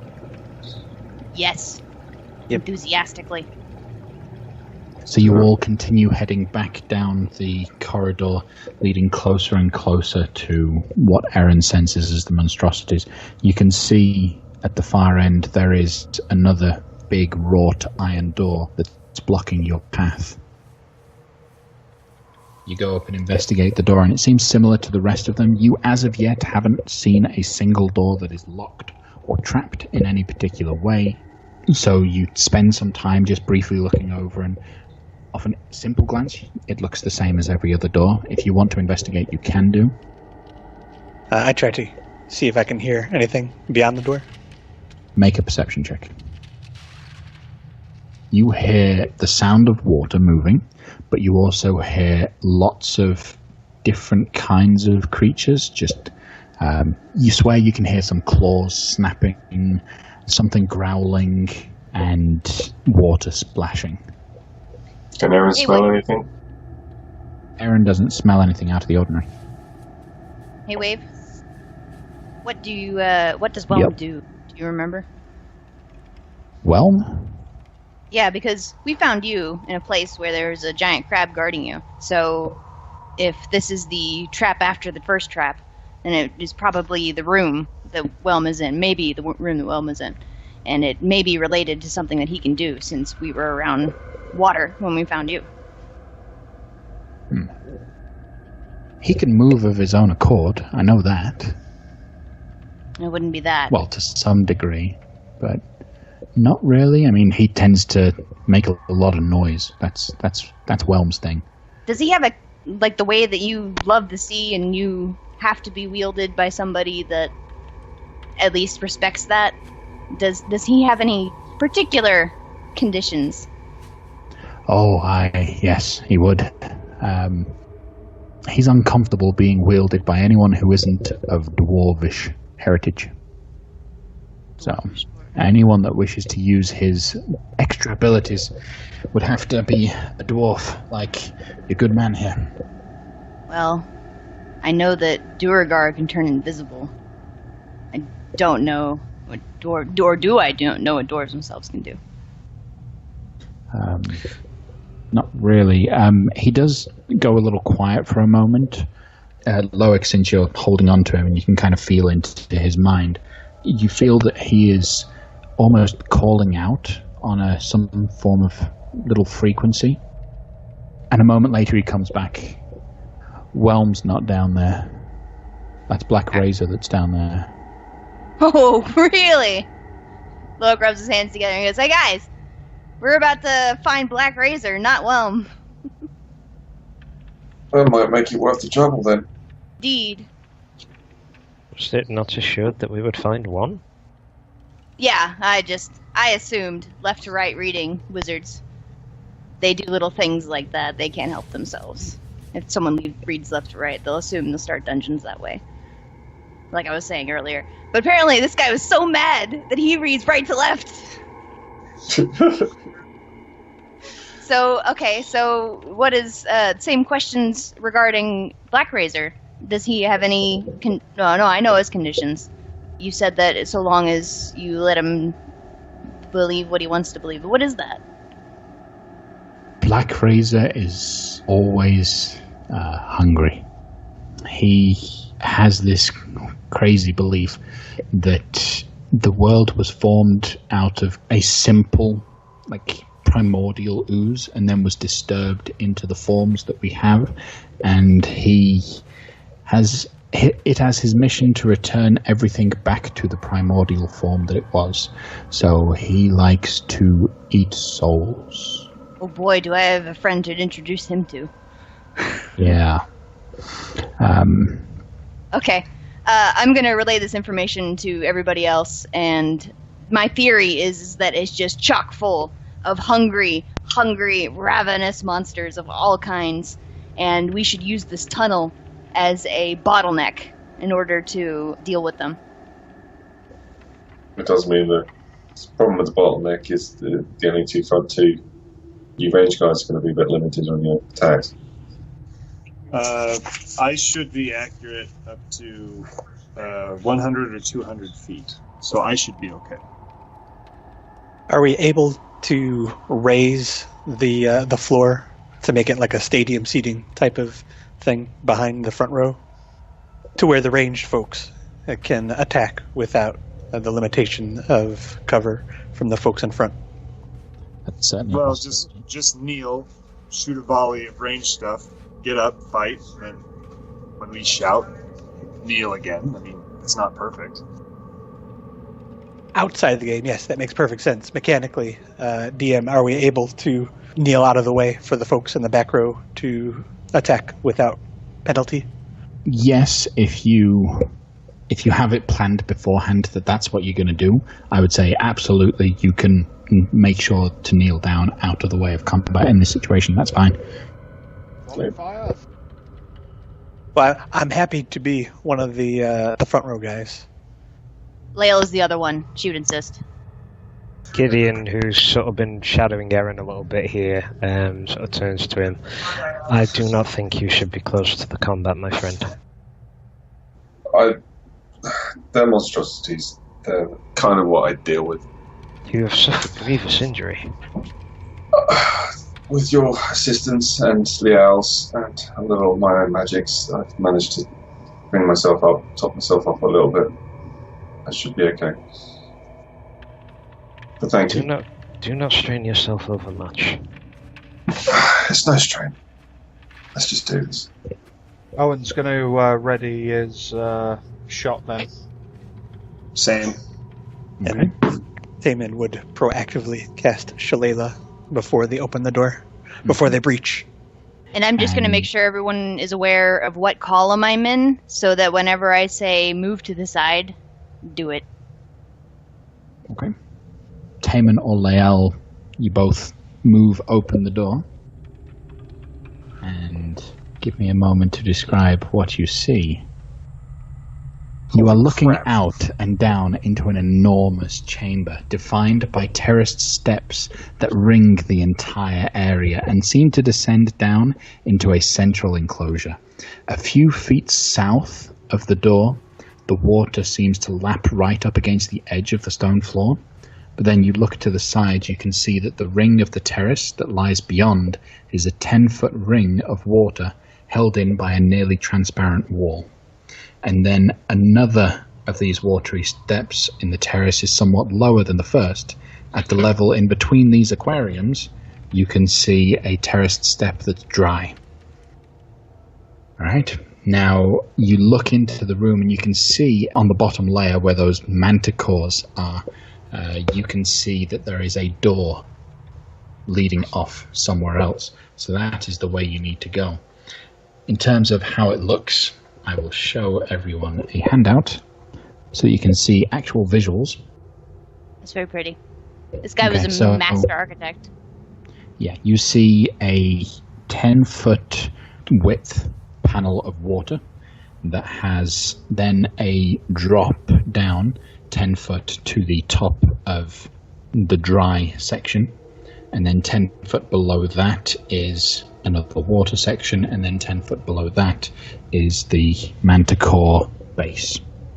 But they're kind of segregated, so each beastie is segregated to its own domain. Yep, okay. Each one is segregated. Okay, that's not so bad. Does Aaron With the door wide open, does anything happen? As the door opens, you can see that the creatures on the layer that is on the floor level, the water level that's on the floor, all turn and breach the surface and start moving their way closer to the doorway, but they're not getting out of the water. Does Aaron recognize these creatures? Make a history check. Well, if they're in sight and in range, I just prepared to shoot the first monstrosity I see. So if they're shootable, I would just do that. Yeah, you could do that. There is one giant crayfish right in front of you. History or nature? Nature. Yeah, you don't really know what the creatures are. However, your senses do kick off to say that the manticore at the bottom, they are monstrosities, as are the sea lions that are the level just above the manticores. Okay. So the giant crayfish on this level and the giant scorpions below, they're not monstrosities. Okay. I'd like to say before we begin that the point of this puzzle does not seem to be to destroy all the monsters. This is a puzzle. If someone wants to shout out, wait, I won't shoot, unless somebody shouts it, the crayfish is going to get a whole lot of hot lead in its face. No, it's fine. Y'all can do y'all's thing. Owen just lowered his bow, seeing no immediate danger. To be fair, aren't we all stood in front of the fires anyway? Nobody's actually knelt yet? Or have I misinterpreted? I thought it was understood we were going to kick open the door and everyone's going to volley. Yeah. Okay, so your first shot, you do hit that creature.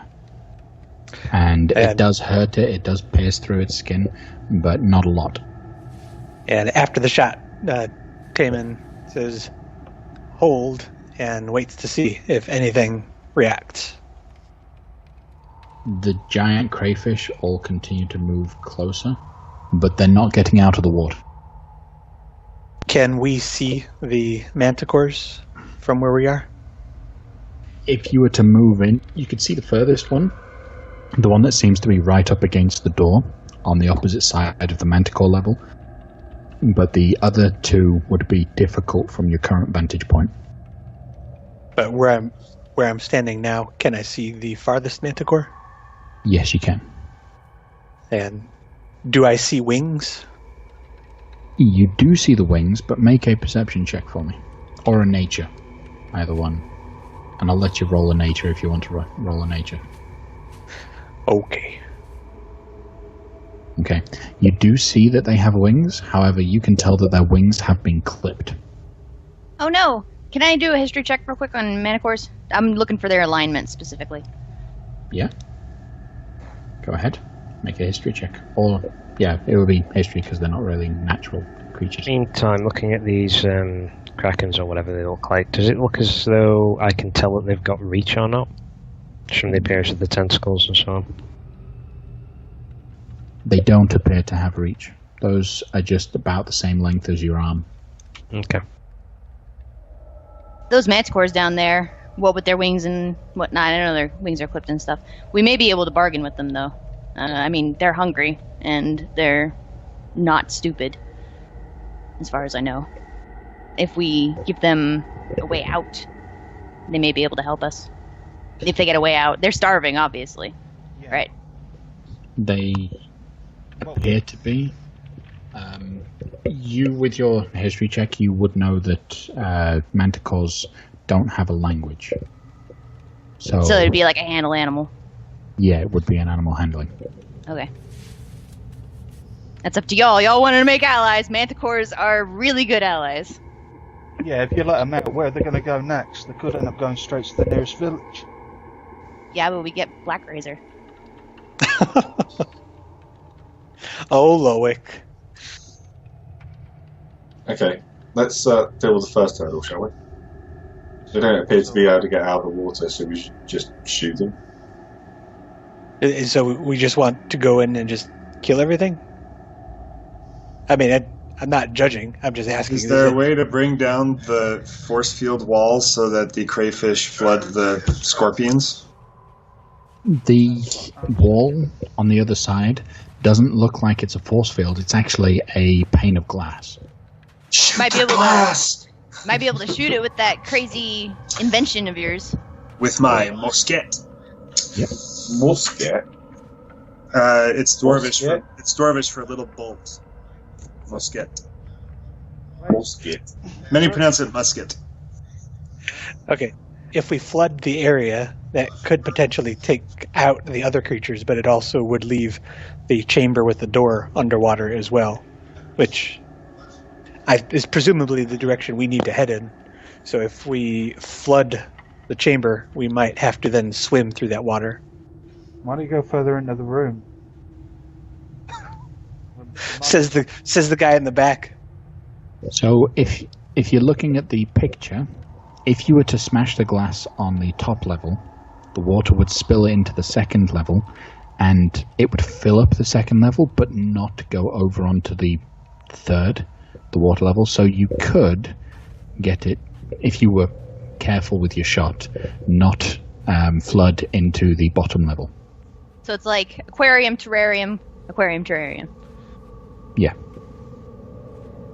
Owen's just kind of scooched past everybody. He's just looking. Is there anything on the walls? Any kinds of switches, mechanisms, anything unusual? Make an investigation check. There doesn't appear to be anything useful along the walls. Shoot the glass. Owen's going to draw his bow and just quickly glance at the others. Say, the glass in the upper tier, yeah? Yeah. Yeah, I guess that'd be fine.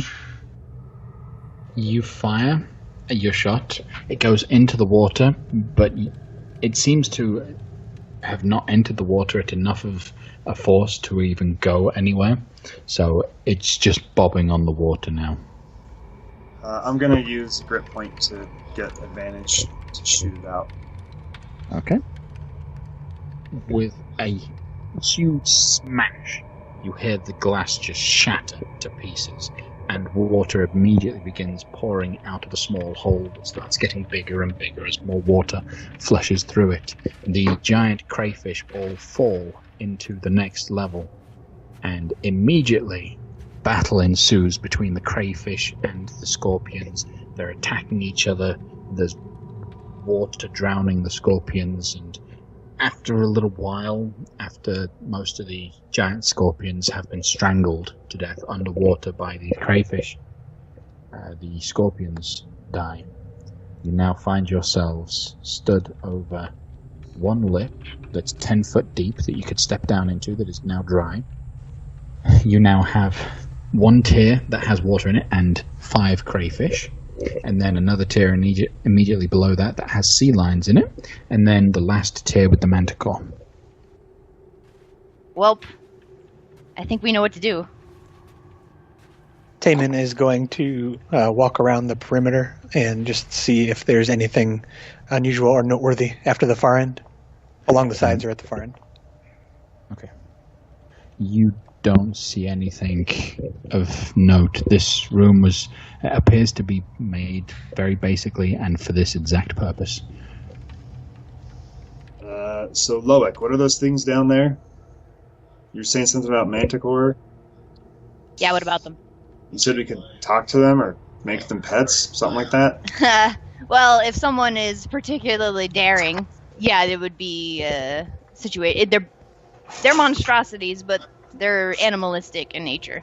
And so it's not like communicating diplomatically as humans. It's more like, sniffing butts and stuff. Not my thing. But I do know that if you happen to be able to harness the power of a manticore, they can be very, very useful. These have clipped wings, unfortunately, but they may be able to grow back. So TLC. Okay, while Loic and Gamel are talking about this situation, Owen pulls out his bow and fires a shot. The water immediately starts spilling into the section that's already filled with water, and you notice that this new 10 foot of water adding into the already full water now starts spilling over. The bottom layer ends up becoming filled with the water. You now have the giant crayfish in that level, but now the level with the manticore in it is now full of 10 foot of water. You can see that the crayfish and the sea lions are starting to bat out, but the injuries that the crayfish had taken as a result of the fight with the scorpion causes those to fall. So what's going on with the manticores since their area has started to flood? The manticores are struggling, but they're able to swim to some degree. These are large creatures. They're able to keep their head above the water, almost doggy paddle. Take out the bottom layer then and get them to fight it out and we finish off the rest. If we open the door down at the bottom, then maybe the water will drain out. Yeah. We'll still need to take care of whatever manticores are left. Can the manticores see me? Where are you? Can I get down the second level since it's no longer a Yeah, problem? You could easily get down to that level. Yeah. All right. Now I'm gonna try to wave down one of the manticores. It doesn't seem to react to your waving. I'm gonna wave harder. Busy trying to keep its head above the water. Oh, that poor thing. You feel a kinship with those things. Over a couple minutes, as you're just standing there trying to think of what to do, you notice that the water level is slowly receding. Okay, good. Then the water level in the lowest level, the water appears to be slowly receding. Okay. Oh, then I'm going to shoot out the wall to get the sea lions and the manticores all in the same spot. You just see how that goes. Make a shot. This seemed to have worked so far. Okay. With another shot, the glass smashes. The entire area just fills up with water, and the sea lions end up going down. Over the course of a good 5 minutes, the sea lions just rip these manticore to shreds because the manticore can't swim. Loic just looks very, very stoic and grim. It's natural selection, though. Over the next 10-15 minutes or so, the water begins to recede even more out of the bottom level, leaving the sea lions stood. They don't appear to be unable to move or breathe in the air, but they are now stood by themselves on the dry ground. Can I please just fireball? Oh, absolutely. You can do whatever you want. Thank you, sir. Loic lifts both of his arms, his tentacle flailing out 5 feet in front of him. With the same grim face and stoicism, he just causes a giant fireball explosion to happen around this sea lion here so that it also hits the one beneath them. Yep.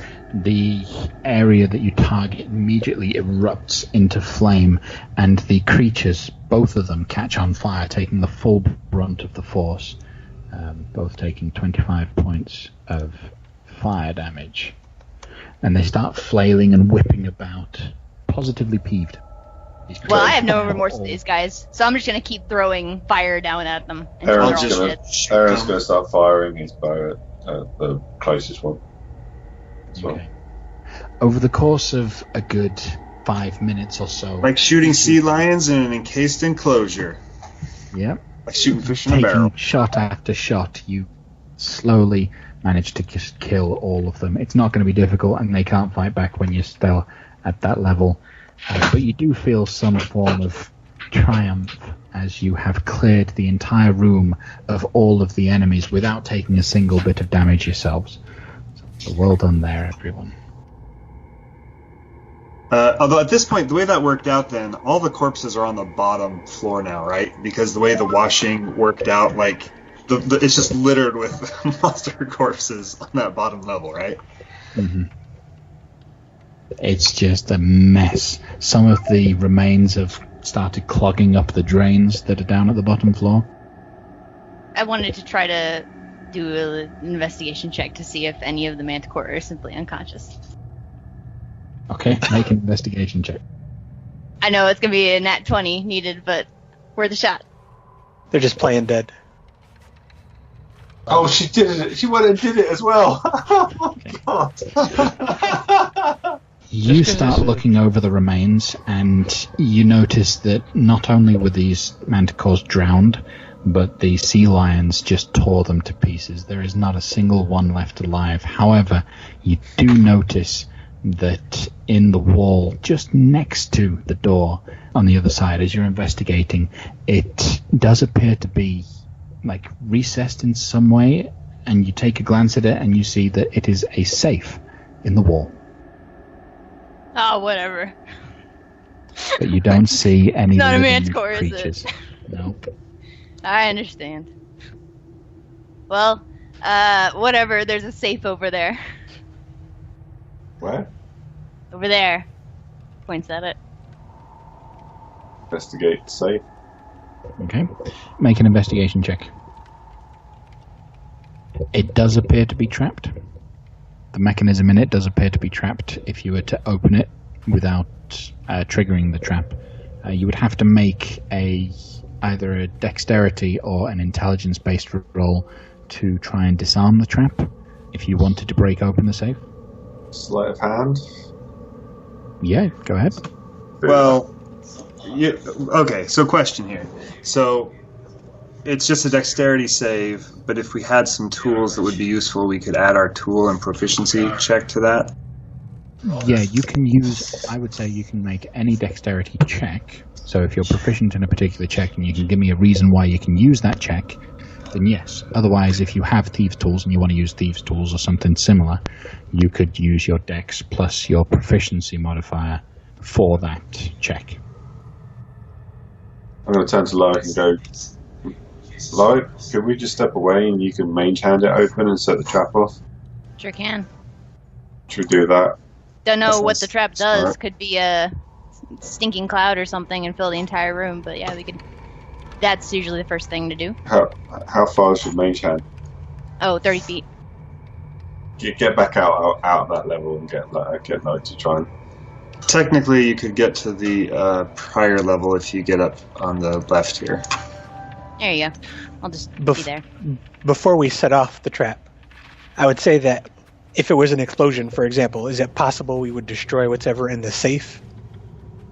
I'm not offering a It doesn't appear solution. to be a trap from Aaron's investigation. Didn't appear to be a trap that was connected to the inside of the safe in any particular way. It was just on the outside.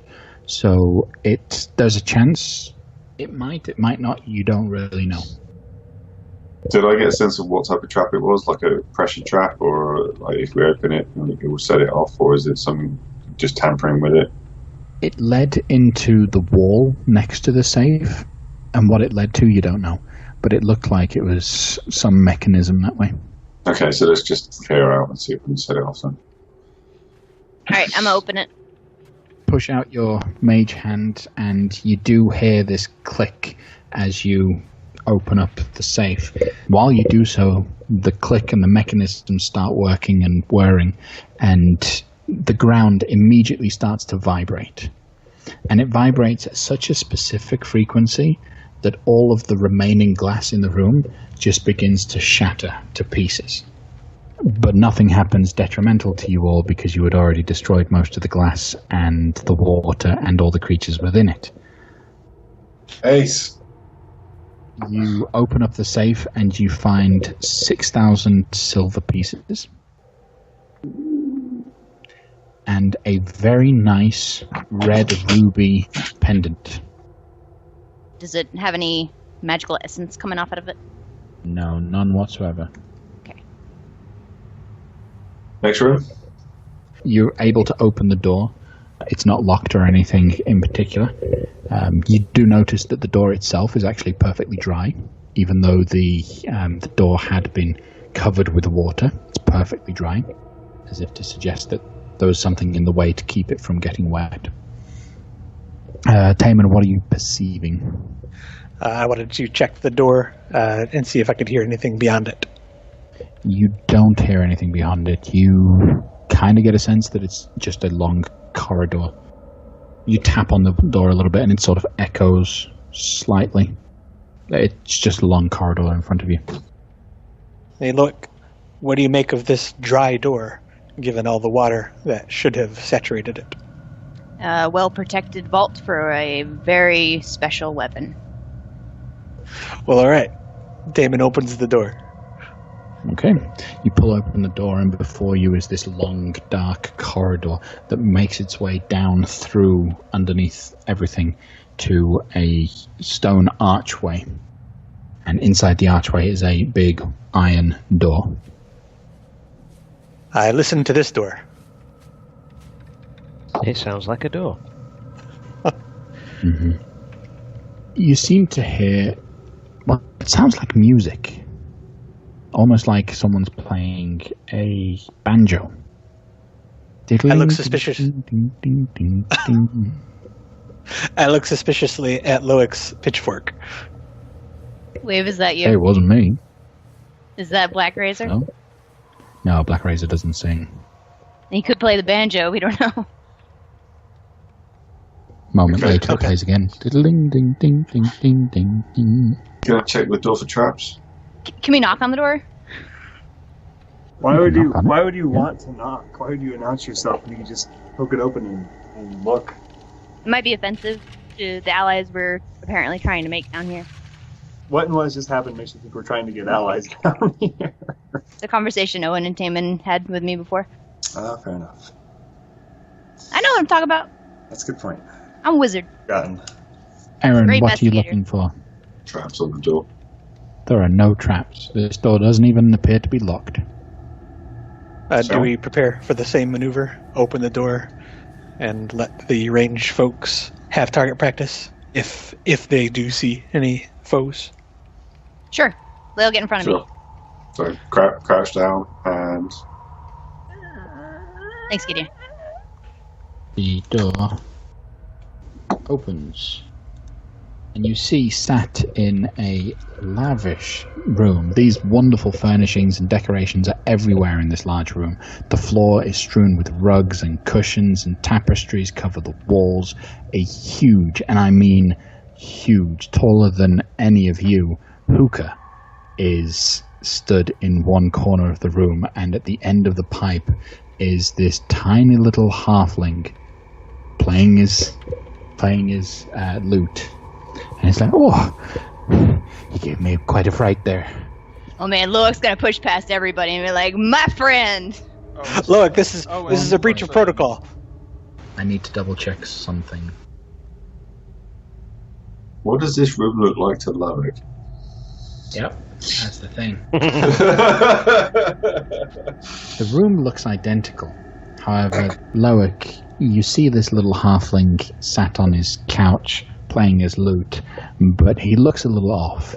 Doesn't look quite there. You then start focusing your attention in, and you notice that this isn't actually a halfling at all. It's an Oni. You know, Loic, man, it doesn't matter what you look like. He's still gonna be like, my friend. I see you have the goods. Yes, I've been stuck down here for 1,001 years. Would you like with out? Nothing but my hookah. That sucks. This place is stupid. I would, but there's all those monstrosities in the other room. I just want to let you know, starting off, that I know that you're not a halfling. I can see straight through that. That aside, I accept this. That's fine. You still look like a very inviting fellow, and I feel for you. Your plight of being down here. Oh no. Owen's keeping his bow very close, wary of what happened with the crab. Loic. Yeah. Can I have you make a wisdom saving throw with advantage? You got it. He's already pretty charming to me. 19. Okay. You know that he was attempting to charm you. You can sense the magical energy push across you, but you can't, you know it didn't actually affect you. But it does turn back to you. It's like, well, if you already know, and the trick's gone, I guess. And then the half-elf form disappears, and as it disappears, not half-elf, the halfling disappears, you see him pull out this huge glaive and wave it in the air, and just shoot him! Shoot him right you. now! Everyone rolling. Yeah, Aaron's going to push Loic out of the way. I'm like, we were talking! That was very rude! Do we get any surprise round because I had a gun on him the whole time? Those of you ranged that were targeting him, yes. Here I was gonna be your buddy and make sure you get out of this alive, but now you've gotta die. Alright, so with your perfect shot, just 20 points. Owen's longbow shot, you managed to hit almost the same spot that Gamel did just a moment before. And with a huge scream of pain, he just shouts back at you all. So this tall, giant-like creature with very sharp claws, wearing this long brown cloak, is just staring out at you. His eyes seem to glow underneath the shadow of his hood. Question: Would Owen know that rhyme from his childhood? Would any of them? Lock the door, blow out the light. The hungry Oni haunts the night. You can make a history check to see if you had heard it as a child. No. You heard nursery rhymes of cats and fiddles and all of that good stuff. Alright, so top of the round is Loic. What are you doing, Loic? I'm gonna say, surrender! It's your only chance to live! And then my eyes light up with green as I enact something called Distracting Haze. Yeah. And I will be spending all 3 of my psi points to do this. So that will be 3d10 damage if he fails an intelligence saving throw against my DC. What's the DC on that? 17. Okay, he fails that. His mind is just shaking and grabs his head immediately from the pain. You want to roll that damage? There you go. And after he takes that damage, he can no longer see anything more than 10 feet away from him. This is a concentration. Okay. And after all of that, I will move so that I'm not where he thinks I am. You can see his eyes have almost glazed over with a cloudy fog. He's wide-eyed. Surrender! I can't. Gamel, you're up. After he says, I can't, Gamel drops the musket, pulls out his pistol, and says, that is a shame! And then shoots him in the face with advantage. Unfortunately, your shot just misses. Well, it is a new temperamental technology. That'll be all for me. Because I haven't really read it through perfectly. Is there a chance that it could break? There is if I roll a 1. Okay, it's only On on the that pistol. one. Okay. For the musket, it's 1 or 2. So after you fire, are you moving at all? People can get around me, right? No, I'll stay there. It's fine. Okay. The creature is going to move forward, just kind of putting its arms out, reaching as far as it can. As it steps toward the doorway where it thought Loic was. And it comes across 2 other humanoids. So it decides to make a couple of attacks with its glaive. On a 1 is Aaron, a 2 is Taman. 1, it's going for Aaron. So, first attack is a 22. So that doesn't hit. It then makes a second attack against you. 13, so that's a failure. And your AC is now up at 29 for the rest of his attacks. So that's it from that. It's not that high. It's 25. 25. I thought you have the multi-attack defense. Not yet? Okay, cool. Well, it would have failed anyway. So, Aaron, you're up. Oh, my attacks. I'm going to uppercut Pearl Weaver. Got advantage because he can't see me, is that right? He can see you, he just can't see anything past 10 foot. Oh, okay, so. You do manage to carve into it. Okay, yeah, he's taken damage already, isn't he? Yes, he has. Okay, so what's the slayer this time? And I'm going to throw in a superiority dice. Come on there. Second attack. Okay. That'll hit. And another superiority dice one there. With those 2 swings, just easily carving through his giant flesh. It's not hard to miss when he's huge. You cut him down. He is very weak. Can I work round him? Can I get round there? Yeah, you can squeeze through. Okay. Okay, that's that one I'm moving there. All right, Owen. Very simple. I was just going to take a step forward. Bang. You hit. The arrow just flies through, hits its target, and knocks it back quite a bit, actually. It almost stumbles behind, but with Aaron right there behind it, it doesn't move. Okay, Gideon. Portus. Gideon misses. That's your halberd. Yeah, unfortunately you miss. You hit into its chest, but it doesn't seem to be doing anything to it. Taman. I cast Shalala and take 2 swings at him with my quarterstaff. Your first swing knocks him up a little bit, and your second one brings it down, and his whole body just crumples to the ground as you kill. I was kind of hoping he'd survive until I could cast a spell on him. What were you trying to dispel?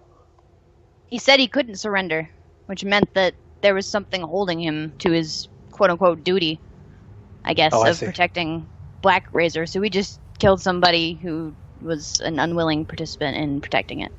But I'm not so upset about that. It's same with the Manticores. He just would have made a really useful ally. Yeah. Investigate the room. You're gonna investigate and the body. Yep. Okay. And the body. All right. So you take a look through his the room. Everything is very lavish, but it all is quite old and not really worth much. There's lots of pillows and that huge hookah. However, you see the very long bench, the lounger that's up against the wall, and placed right underneath the lounger is a large chest of items. What a rude place to keep him. He should be on like a glorious pedestal. Open the chest. Well, check the chest for traps. You check the chest, and it just looks like a basic chest that hasn't actually been opened in a very long time. It's still got dust on it. You feel like a little puff of air as you open it up, and you see lying in the big chest, this sword, this blade. Black Razor shines like a piece of the night sky filled with stars, and its black scabbard is decorated with pieces of cut obsidian. It is just the darkest of the dark blades that you could ever find. Aaron's going to pick that up. You know him with swords. Mm-hmm. Soon as Pretty! you pick it up, you hear this voice in your mind. Someone new. Oh, God Reading. damn it, this one talks as well. Aaron's going to be like, do they all talk? Yes. This one will probably actually be a lot more easy to tolerate than you've been tolerating Wave, we'll say. But Black Razor is the eldest of the three. He has been in the hands of evildoers for a very long time, but he himself is allegedly, says his brother, not evil himself. Oh, Razor. Hello. It has been so long since I have been wielded. Is he talking to me or everyone? This is just in your mind. He's not speaking to anyone other than you. Okay, I'm going to say that. Can everybody hear him? No, No. no one can. Hey, what? No. I Hear hear what? nothing. I'm just looking at some rugs over here.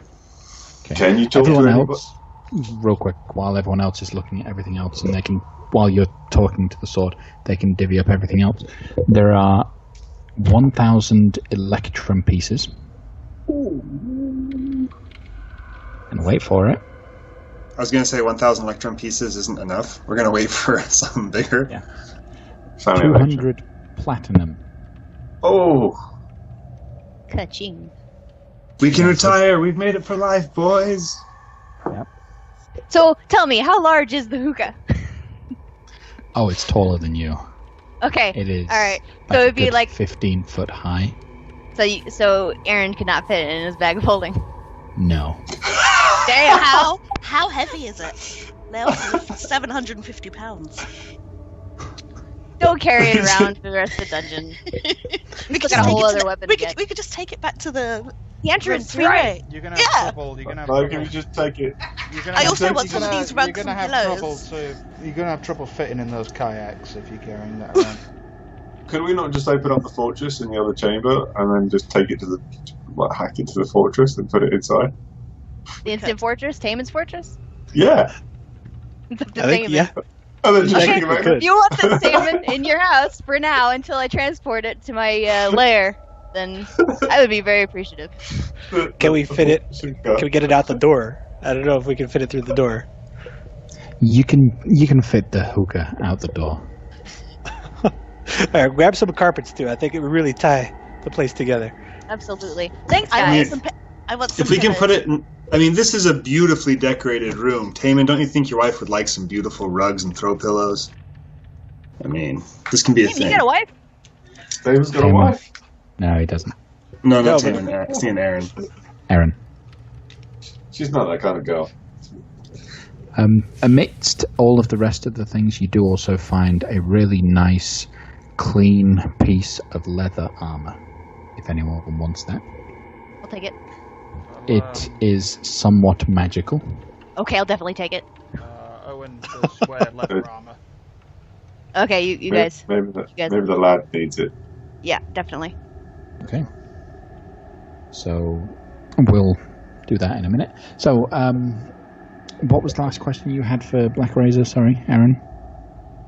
You asked if he could talk to everyone else.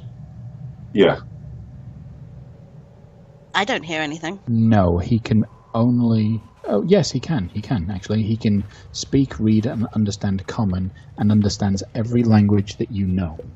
So he could speak, and he does say, "Yes, I can speak to your companions if I needed to. Though I do find most people are a little alarmed by a speaking weapon." We've got a few of them. We've brought... What's the other one? Wave. With us already. And we're going to go get well. Do you have to? They can give you such a headache. I know, right? It's terrible. He doesn't stop singing. Wave doesn't stop singing. No, Wave doesn't. And you get Whelm drinking? Oh. Wait, Whelm can drink? This conversation is going on purely in Erin's mind. Yeah, that's not in character. That's just like a wait. Hang on a second. How can a hammer drink? How can a hammer talk? You put it in a pint. I was going to say, guys, maybe good place for a rest stop. What do you guys reckon? Do you want to move on? Do you need some time to recuperate? I think of all of us, you would certainly be the one to need it. Might as well rest somewhere comfortable. Better than a flat hallway and stone floors we rested on last time. Just drag that Oni out to the other side and close the door so we can rest undisturbed by his corpse. Let me just take us a few steps back, and I'm gonna blow your minds. And I'm gonna, whether or not they do that, I just walk out to the middle of the monster gore-covered chamber and summon the fortress that we can bring the hookah into. So, Gamel, Owen, and Gideon, this is the first time you've ever seen the fortress build itself. What you witness is Taman steps out into the opening, and he places a 1-inch cube on the ground, and then speaks a command word that you, at first, you don't quite understand, but if you were to practice, and especially if Taman were to tell you the command word, you'd be able to replicate it. The cube immediately starts to grow, and it becomes this enormous 20-foot high, 10-foot wide, a 20-foot wide tower. Gideon also just staggered by what he's just witnessed. Top We've far got, left bunk is mine. There are beds on the second floor. We can head on in there. I'm not going into that thing. Don't worry, we liberated it from a bunch of drow. They're fine. It's a strange contraption. What if it shrinks again with you in it? No, It doesn't do that. it's all controlled. Could it shrink while you're in it if someone said the command word? It won't shrink while it's something organic, isn't it? No. Oh. First time for everything. Count me out. That's unreasonable, Owen. Come on. It's nice. It's comfy. You got forges in there and warmth and some food, and Come on, lad. It'll be fine. it's a good place. I'm not getting in that thing. I'll help you drag the hookah. Hey, thanks, bud. Owen, are you putting on the armor? Yeah, why not? Okay, cool. TM, you mentioned the Oni was playing a lute initially. Is that still there? Yeah, it's on the floor. You could pick it up. I would like to, yes. Okay, you now have a lute. Eric's going to sit down and spend some time with Black Razor, but I'm going to RP that with you out session. Okay, cool. Speaking of loot, so how do we divide mass sums of property? Is one person keeping track of all that? Are we supposed to just take the number, divide it by 6, and keep track of our own share? How are we doing party loot? There's a party loot in the top corner. And it's just all the It's loot? the list of characters. I haven't added the new stuff in, but I added stuff from last week. Well, I had seen that. I just wanted to make sure that I wasn't missing, if we were supposed to be keeping a percentage for ourselves or something. If all of it goes in there, and we split it up later, that's fine. At some stage, we'll split it out. That's what we tend to do. Great. And with the portable fortress that you have, it's kind of assumed that it's either all put into the bag of holding or into the fortress, and then at some point it'll be divvied out. So no one actually has to carry any of this stuff. You're all just a bunch of hoarders. Pretty much. Look at the hookah. Owen's not going to just take anything. He's not feeling he's entitled to anything unless it's going to be handed to him. Okay. Casey, you're going to need to make a hookah icon to add to the tower. No problem. Well, see, the thing is, it'll only be there temporarily until I build up my nest egg enough so that I can go have a permanent residence with the Ramicus. And that's where all of my crap is going to be, including my hookah, which I assume it may be our hookah. I'm cool with sharing it. And my basilisk, who has no business being on the surface right now. I got to get him back down as soon as possible. Do I need to do an Um, athletics check to lift this hookah?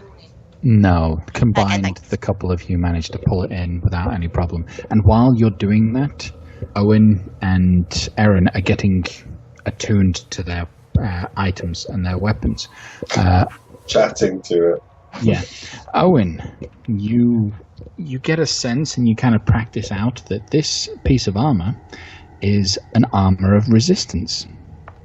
Nice. And you actually have resistance to slashing damage. Oh, thank you.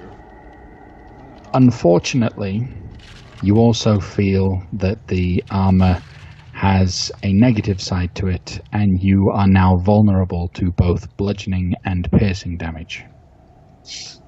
Not as nice. Quite nice.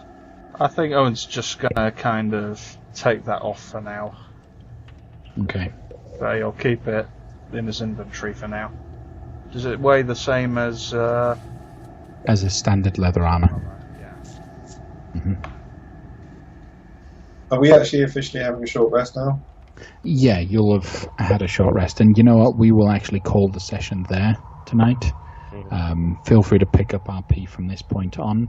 You are welcome to return to the central point as well if you wanted. You could completely ignore the flume. That's up to you. Well, I think in RP we should decide if we want to go down that flume or not. Yeah. But yeah. I'm going to spend some hit dice now. That's Cool. fine. Go ahead. I think we should hang out in the nice room. Yeah, that's what I thought we were going to do. That's why I positioned Owen on all the cushions. I don't think he's going to move from there for now, so he's rested. Well, I would imagine that Taman, you would have positioned the tower in such a way that it would have actually blocked up the entryway, so you've got a door leading from the lavish area straight into the tower, and nothing else can get in. You got a nice little fortress blocking the way, keeping you guys safe for the night. I hope you all enjoyed that. I thought the Very much. traps and the things were very different. Devious. That's great. Anytime you play Yeah. when someone legit almost dies and we're arguing about the seconds it takes to do something, always a good time. I am looking forward to editing that. Yes. I look forward to listening to it. I'm glad you were feeling it because I wasn't. Well, It's Yeah, okay, I you- got Revivify. We weren't going nowhere. we don't often have times in which time ticks down like that, so that's very suspenseful. It's cool. But Is also, there I any- did enjoy how Aaron thought tetanus was pronounced. What was it? Tetanus. Tetanus. Well, I've Yeah, never all had the to good see it DMs. written down before. All the good DMs have something like that. Doesn't somewhere pronounce it tetanus? Somewhere I've heard it before somewhere, but I can't think of it. Probably. I think the English accent in Germany is where that originates from. DM, did we get any XP? As well? Yes, you did. For circumventing the traps, for dealing with the room filled with the different levels of monsters very well. I was very impressed by that. The methodical thought. Give us a difficult one next time. Yeah. Shut up! Everyone gets 2,000 XP. I'm so close. Hey. That will push the level 3 guys up to level 4, correct? I do believe so. No. Yeah. Yeah. And level 5 is 6,400. Yeah, it's when it gets to like level 6 that it really starts jumping up. Mm-hmm. I'm 100 XP away from level 11. Maybe you can do some decent RP with Black Razor. Okay. Okay. So that I'll means eat the level some one guys who came into this are now at 4,000, right? Yep, you will be. And All right, great. just as a note, like I've gone with that amount each time. I intend on you being just shy of level 5 when you step out of the thing. Right out. So you'll be level 4 for next week. Same time next week, if everyone's cool with that. Sounds good. Yeah. Cool. Yeah, thanks. Fair enough. Night. Well, Good night, everybody. Chief. Good night, Yeah, everyone. cool. I hope you enjoyed tonight's session. Very Yeah, much. See you guys later. Thanks, Bye. Aaron.